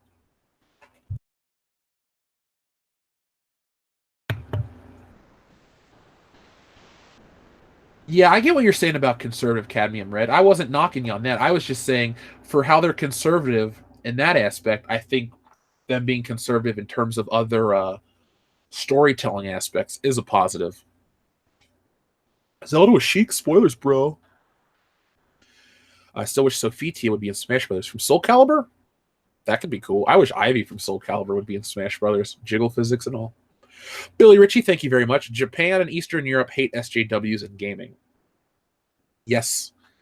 And I feel like they're going to rise up and their games are going to appeal to more people, because this SJW cultural nonsense is a fad. And thankfully, all of our listeners can... Thankfully, your average consumer can see through it. And I mean consumer. And I strongly stand by the word. Not somebody that's on Twitter or Tumblr or something like that. Oh, I'm on Tumblr. I show my support through tweets and thoughts and prayers and likes. No, your thoughts, prayers, likes, tweets, and positive vibes or whatever you post on Tumblr don't pay the bills. It doesn't get people to go out and support the game. Bayonetta 2 doesn't get made because of the goodwill that you share on social media. It gets made if people buy the damn thing. So consumers are awake. They know what's going on with SJW culture. The Quartering put out a great video yesterday about Battlefield 5. We talked about that Patrick guy yesterday, how he stepped away from his platform after he said people were uneducated, talking about World War II battle history. So he stepped away from a 10-year career, and then the Quartering discussed how the 5 pre-orders are shockingly low. It's not even shocking at this point. Go woke, go broke. You don't make money off of this weird cultural bastardization. I'm not saying you need everything to be historically accurate or you need to constantly live in the past, but stop trying to alter history through your SJW narrative lens of 2018. It's just not good for anybody. The people that sit and praise it don't have the money to spend on your product. And if they did have more money, they wouldn't be buying your products. They talk about it because it's popular. They want to get attention. They want to be considered having the right train of thought about everything in the world. They're afraid. Money isn't the currency to them. It's goodwill and virtue signaling. That holds more weight to them than money. And that's how a lot of these people operate, but the real world doesn't operate like that. There's a market out there for, a reason. And like I say in all the Star Wars toy videos, the market is not racist. The market is not sexist. The market likes what it likes. There's a reason Tomb Raider is still a viable franchise 22 years after it came out. There's also a reason why Mario and first-person shooters and all that stuff have a market share that it does, because people like what's out there and they don't want it to change. When you change shit up, you get Ghostbusters, you get Star Wars, you lose jobs, you lose fan respect, you lose market share. You lose. That's what you take away from all this stuff. If you go woke, you lose. You go broke, you lose your job. And the thing is, the older you get, the more you realize that your stance was crazy and insane. So maybe if you step away from this obsessive political correctness or this obsessive need to be virtue signaling constantly, you can make a good story and you can focus on something that'll stand the test of time and not something that will win you brownie points on the Twitter sphere for the 24-hour news cycle.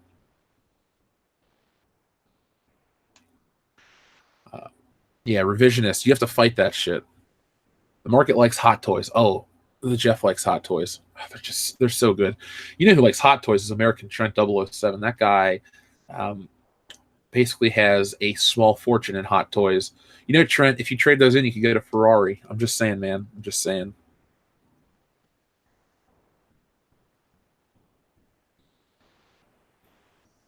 EA said a few months ago that single-player adventure games was a dying brand. Just shows how out of touch they are. Yeah, not even that they're out of touch. They want you to believe that single-player adventure games are out of style because they can't sell you DLC to continue your progress. Like with Zelda, I bought the DLC for Zelda, but I also beat the game months beforehand, and I was really interested in the story. I was moved. I was engaged the entire time. The DLC was just a nice bonus. Now, I'll give Nintendo this, and I'm not trying to make this the Nintendo hour and tell you guys to go out and buy this shit, but I bought the Switch, and I had Zelda, and I was given a gift from Phil. He gave me an amiibo from Ocarina of Time. I thought that was one of the coolest things, that you could scan the amiibo and get costumes based on the amiibos that you just scanned. I thought that was neat because I wasn't sold on Zelda, Twilight Princess's first appearance trailer. I didn't like the blue Link suit and all that stuff. But when I saw that you could change costumes, that you can be Ocarina of Time Link with the Hylian shield and the sword and all that stuff, I was so happy. Funnily enough, when I play that game, I don't even wear the costume I like so much because I don't want to damage the sword and shield. I wish that the weapons mechanics were different or they broke. I don't like that. Salvador, cool name. Thank you very much. You know what they say, once you go woke, you go broke. Yes, I don't know why that seems so cool to these people. Level-headedness and consideration and care for your consumer base is way more important than these people want to pay attention to. Like, I've read a lot of books. I went to school for marketing and advertising. If you're a consumer or a customer or whatever phrase you'd like to use, even if you want to say you're a fan of Coca-Cola or something, if you feel like they care about your best interest, you do not think twice about picking up, a 24-pack of Coke from the store. Even if the Coca-Cola is proven not to be good for you, you still pick it up because of brand loyalty and a sense of comfort. I had brand loyalty and a sense of comfort towards Star Wars, Marvel Comics, a lot of things. And then they went woke, and then I stopped buying them. It took a lot of time to cope with the fact that Star Wars just isn't what it used to be. And it's not that, I've changed, because Star Wars, I had the same feeling towards Star Wars up until 2015. I didn't, stop loving it. They made these efforts, and now it's a brand that I don't want to touch. It's a brand that millions of people don't want to touch. Like I said, through my videos, there are stacks and stacks of unsold Star Wars toys. Ethan's seen them. I've seen them. People all over the world see them all the time, and they send in the content, the videos, if you will. The people out there don't want this shit for a reason, and it's not, racist or sexism. It's nothing stupid like, uh, you know, bad business. You can't have a job if you don't have customers. Very true. You don't. It's just not how the world works. That's just not how any of this works at all. Amiibos are cool as figures, but they're an excuse for Nintendo to milk more out of their consumers via toy-based DLC. True, not acting like they are perfect, but I only own one and I didn't pay for it. It's just Ocarina of Time Link, so it's a nice little statue of a character I like and the costume I like. And there was an added bonus to get that, so I thought that was cool. Plus, after you scan it, you get like different shit all the time. Salvador says, Salvator, but tis, I'll see myself out. I get your name, and I appreciate you, my friend. So you don't have to see yourself out. Stick through the end of the show. We got 10 minutes left, guys. This has been another awesome hit for Good Morning Pop Culture. I really stand by the Disney stuff, though, with the Fox merger. I told you guys that this is how it was going to go down, and now it is going to go down. The Wall Street Journal is a reputable source for business news. We quote them a lot. Both sides try to quote them or use them as, a reference. And you listen. The Wall Street Journal is a good source for this kind of stuff. Notice that guys go woke when they start dating women out of their league. Yeah, relationships are funny. You got people, there's the people that are, after time, they get comfortable with each other. I don't like that newness period where people are so fake, like, you're so cute. No, you're so cute. Like, all that shit. It's just like, whatever. That's not, but I just hate when like couples are like a couple years in and they're just so up each other's ass. It's so fake and phony. And I do hate, it's like when my mom gets on this too, like when a woman dates a guy that's a different color, she's like, why do you have to change who you are? They liked you for you. Don't all of a sudden do this or that just to think that's what the guy wants. And for me, when a dude becomes like, I'm dating so and so and now I'm a feminist, it's like, were you a feminist before? No. Well, then don't change who the fuck you are, man. Like, just be you. If you have the right personality, you know what? No matter your personality, you can attract someone. So if you got a magnetic personality, you can attract all kinds of people. It's really not hard to get yourself out there. You don't have to fake and lie. When you fake and lie and you're not you, when the truth comes out, well, it all falls apart. Sorian Sky says, last EA game I enjoyed, made in 1993, Jungle Strike. I used to play those helicopter games. Those were fun. Those were kind of hard. We had one for the Sega Genesis. Last EA game that I purchased. I don't own any EA games for the PlayStation 4. So, I don't own any EA games for the PS3, but I probably had some for the 360, or maybe at least one. Yeah, I had that James Bond game. Wait, did EA do Rock Band? Let's see. No, it's Harmonix. Not EA. Okay. Well, then, yeah, I don't have any EA games, or I have the James Bond ones. I like those because it's James Bond. Yeah, Grand Moff Tarkin, my heart sank too. Oh man, Disney is not the goodwill ambassador that people are tricked into believing. I'm not saying they're like trying to take over the world per se, but they want money and they'll do what they need to do, and then they'll shape things in their interest for future-proofing themselves. Salvador says, Dion is afraid of horses. Does that extend to donkeys, zebras, mules, etc., or horses specifically? Well, Sal, that includes mules and donkeys, because we saw mules down in New Orleans, and Dion would cross the street to get away from them. So he's afraid of all giant four-legged creatures. Yet he gives me shit about not liking sharks. Just saying. Kenneth, that's a good approach, man. And, stay positive and let me know how it goes, dude. You can make it happen. Just, believe in yourself. I know we talk about entertainment and this and that, but we do try to promote, well, not even try. I think I do promote like a positive environment here on the channel. It's fun. People come here in the chat. You guys are having discussions. People become friends in the Facebook group, over Twitter. Like, we bring people together to discuss entertainment, and you find out that overall we're all about a lot of the same things in life. So it's a fun place to be. It's a fun thing to do. Was Dion really angry at Pat? Oh, from Please Rewind? No. Dion was drunk that night, and he was just kind of rambling on. By the way, I do need to get Pat from Please Rewind back on the channel. This is the last week we're going to have guests on for the rest of the month because, like I said, Saturday night is Doomcock. Nothing on Sunday. And Monday you'll get videos and stuff. Tuesday is Good Morning Pop Culture. High Council's here on World Class Bullshitters this week. Wednesday, we're not going live. Thursday, something else is going on because we're getting ready to go to Horror Hound. So Pat from Please Rewind is definitely welcome back on the channel. It'll just be a little later down the road. So if anyone talks to him, if he's in the chat or if he hears this down the road, Pat, I'll be talking to you soon, buddy. I had a great time. I just, you know how it's like you get so busy and bogged down with these things. Before you know it, you forget the month of June. Yeah, I'll definitely get Pat back on. You know what I'm gonna do from now on with guests?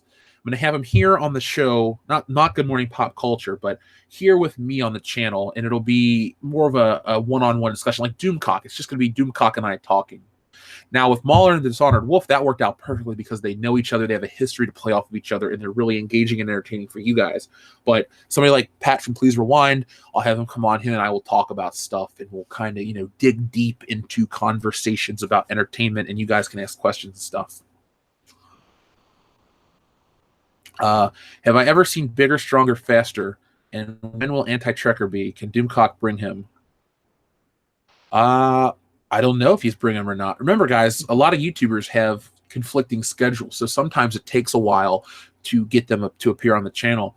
I know that Doomcock wanted to be on Monday for the Mauler Dishonored stream, and I contacted him, but he had to work, taking over the world, so that's why it was just Dishonored Wolf, Mauler, and myself, which was still a great show. Bigger, Stronger, Faster. The documentary, I believe I've seen that years ago. So, yeah, I have seen that one. Thank you, Sakura Metal, or I'm sorry, I'm just going to call you Sakura. I'm not going to try to say the last part. You're the only podcast I sit through. Well, thank you very much for sticking with me every morning here on Good Morning Pop Culture. We're reaching a point now where the show is so, like, all the shows we do live are so much fun for me. It just breezes by. Last night's podcast, if you guys haven't had a chance to listen to that, do after we go off air, because there's not a short video coming out right after this like last week. I'm working on one, though. That's what, like I always say, catch this show live and catch the shows live when you can. But then, like, if you're going to listen to the podcast on Friday mornings, listen to this and then the podcast, because, the podcast is a lot of fun. It'll get you laughing. It'll get you rolling through the day.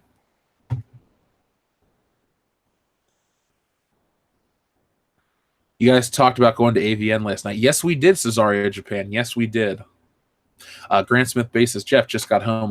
I will love watching the last 2 hours, mate. You're going to have a good time, man. I'm glad you're home from work, though. Mr. Bell says that no matter how much he tries, he'll never look like Arnold, and that is true.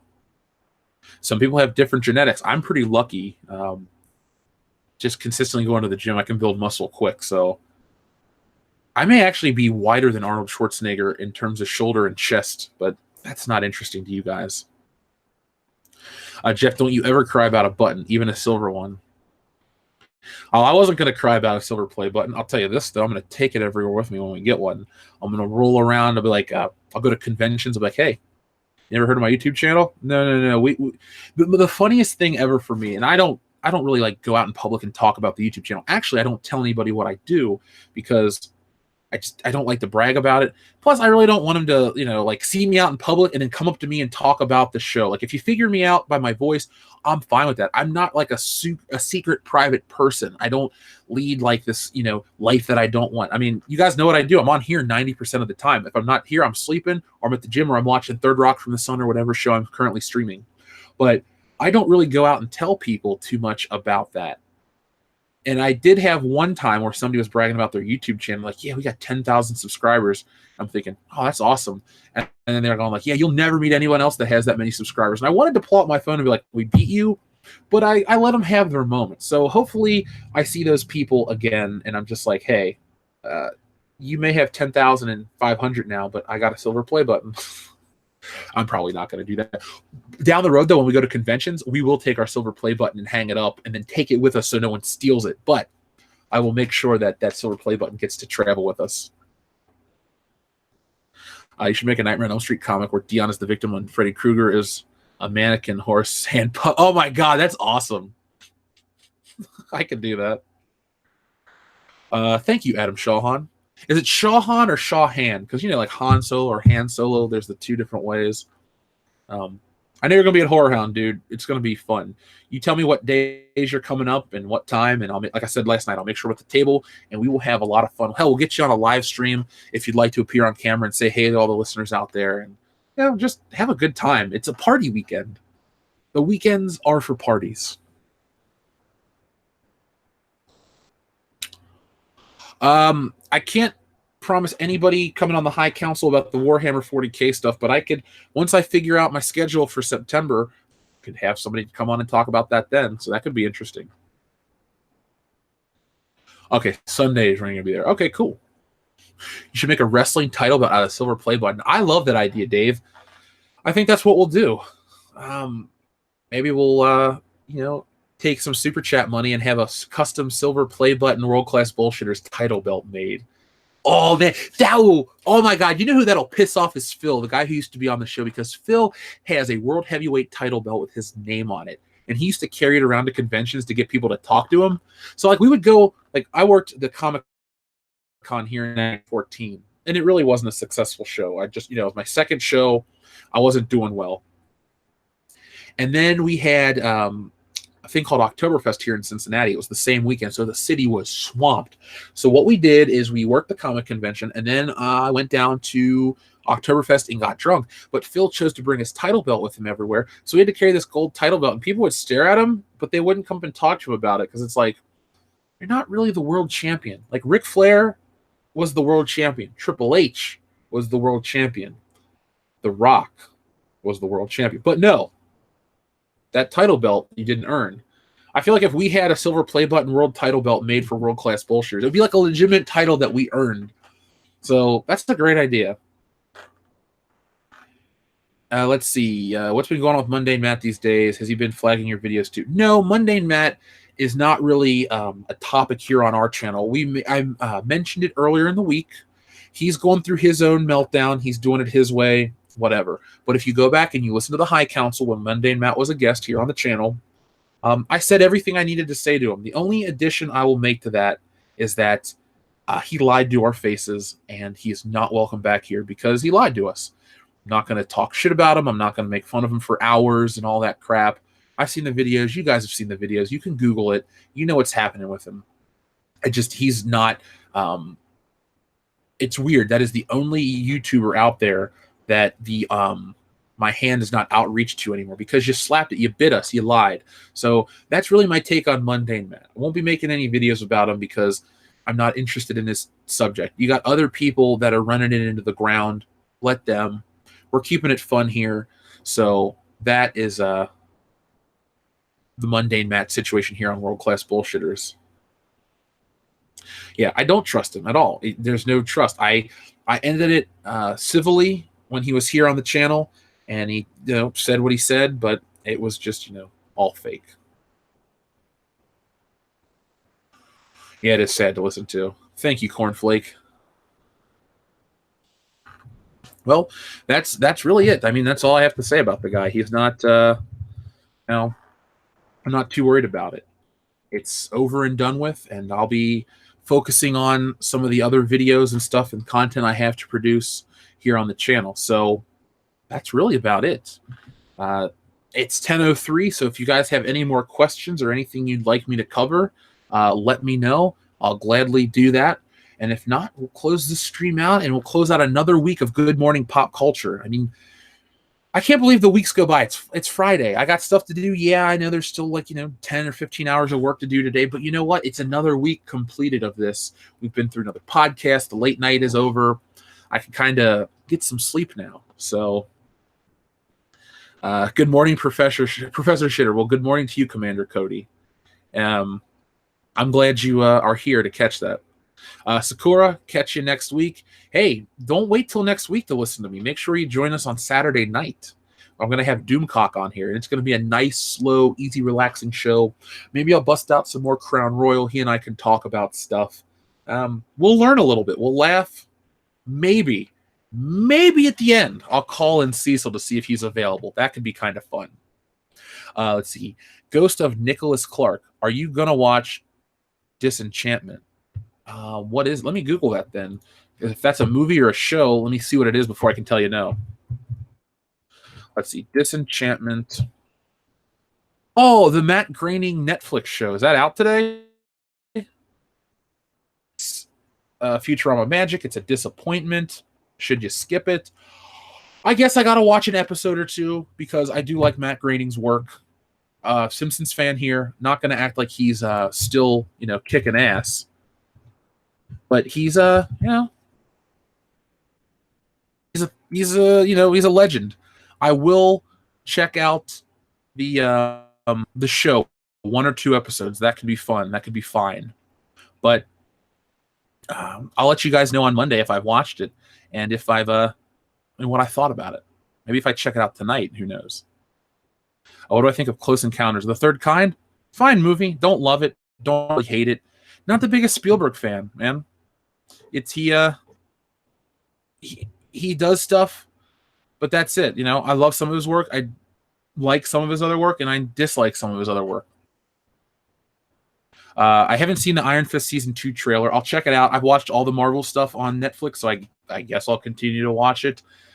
Luke Cage Season 2 was preachy, but better than I thought it would be. Daredevil Seasons 1 and 2 are fantastic.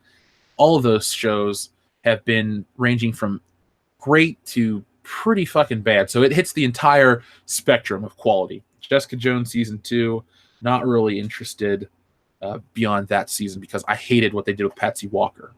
So that's that. The next watch party, I don't know exactly what it's going to be. It'll be fun. I love doing the watch parties. The Thing was great. We had a good time with all of them recently. The Thing was really, really fun. I guess because the Kinky Pinkies and the DJD show and we hung out so many hours after the fact. So I guess that was just a really good aspect of it too. But I'll let you guys know. I always give you plenty of advance. You can go out, you can rent a copy, buy a copy, get one from the library, do what you got to do to get it. So see you later, all out of bubblegum. Thank you to everybody. See you later, Peter Gilmore. Muffin Derp to you too. Marvel TV sucks. Well, Marvel TV on ABC is not anything I'm a big fan of. I don't sit and watch it. Have I seen Space Command? I sent you the link. Where did you send the link to? If you could resend it over the email, worldclassbs@mail.com, I'll check it out. Hunky Chunky Funky Monkey. Woom. Thank you, Todd Rector, a.k.a. Logan Michael. You have a better one. Party Elm Civvy. He lied to us. Yeah, I keep thinking of the Grand Moff Tarkin. I told you she would never consciously betray the rebellion. Man, you talk about a fantastic movie. I could watch Star Wars every day. Later, shitter dude. Thank you, Bert. Rogue Leader. Let's see. You said Roundhead ruined. No, Johnson doesn't have his trilogy, or the real Broom Boy will never be. Hashtag Broom Boy's not selling you. ABC just sucks a-hole. Yeah, I'm not an ABC supporter. I don't watch that channel. Jimmy Kimmel is not for me. Not at all. I did not watch Methanthro's pony video on that yet. So thank you to everyone out there. Again, I love doing Good Morning Pop Culture. And thanks for everyone who stays for all 2 hours and change. So if you got to get to work, go back to working and lurking. Well, you can't be lurking anymore if we're off the air. You know what you do? Go back to work, check out last night's podcast. It's really funny. So turn your volume down if you work in a cubicle. Put in your earbuds. I almost said headphones. No one calls them that anymore. Put in your earbuds and listen. Try not to laugh. And if you're a patron and you listen to the post show, World Class Bullshitters After Hours, be careful because it's a little saucy. 6 turning 4 burning. Thank you very much. Heads up, Matt popped up in the chat. Claimed he flagged you. Well, I see that there's a Mundane Matt person, but I don't think he would just outright claim to flag us right away because I don't think he wants to put attention on him like that. Plus, this is all recorded, and everyone can hear what I had to say about it. So, like I said, I don't really want to deal with the controversy. We handled it, man. We handled it in the High Council, and what I've had to say has been publicly documented, and I stand by what I said. Let's see if this is even the real Mundane Matt there. That's the thing, because we have a faker out there. And I'm not going to blame him for something. Let's see. Go to channel.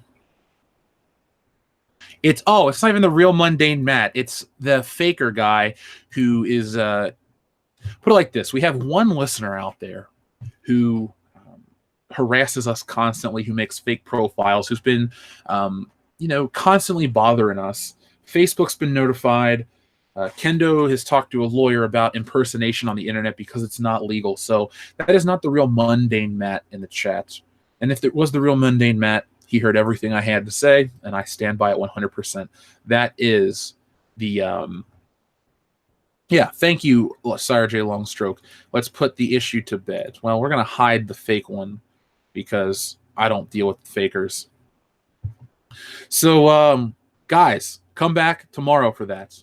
Thank you to everyone, and I'll catch you next time. Enjoy your weekends. Do something productive. Listen to us.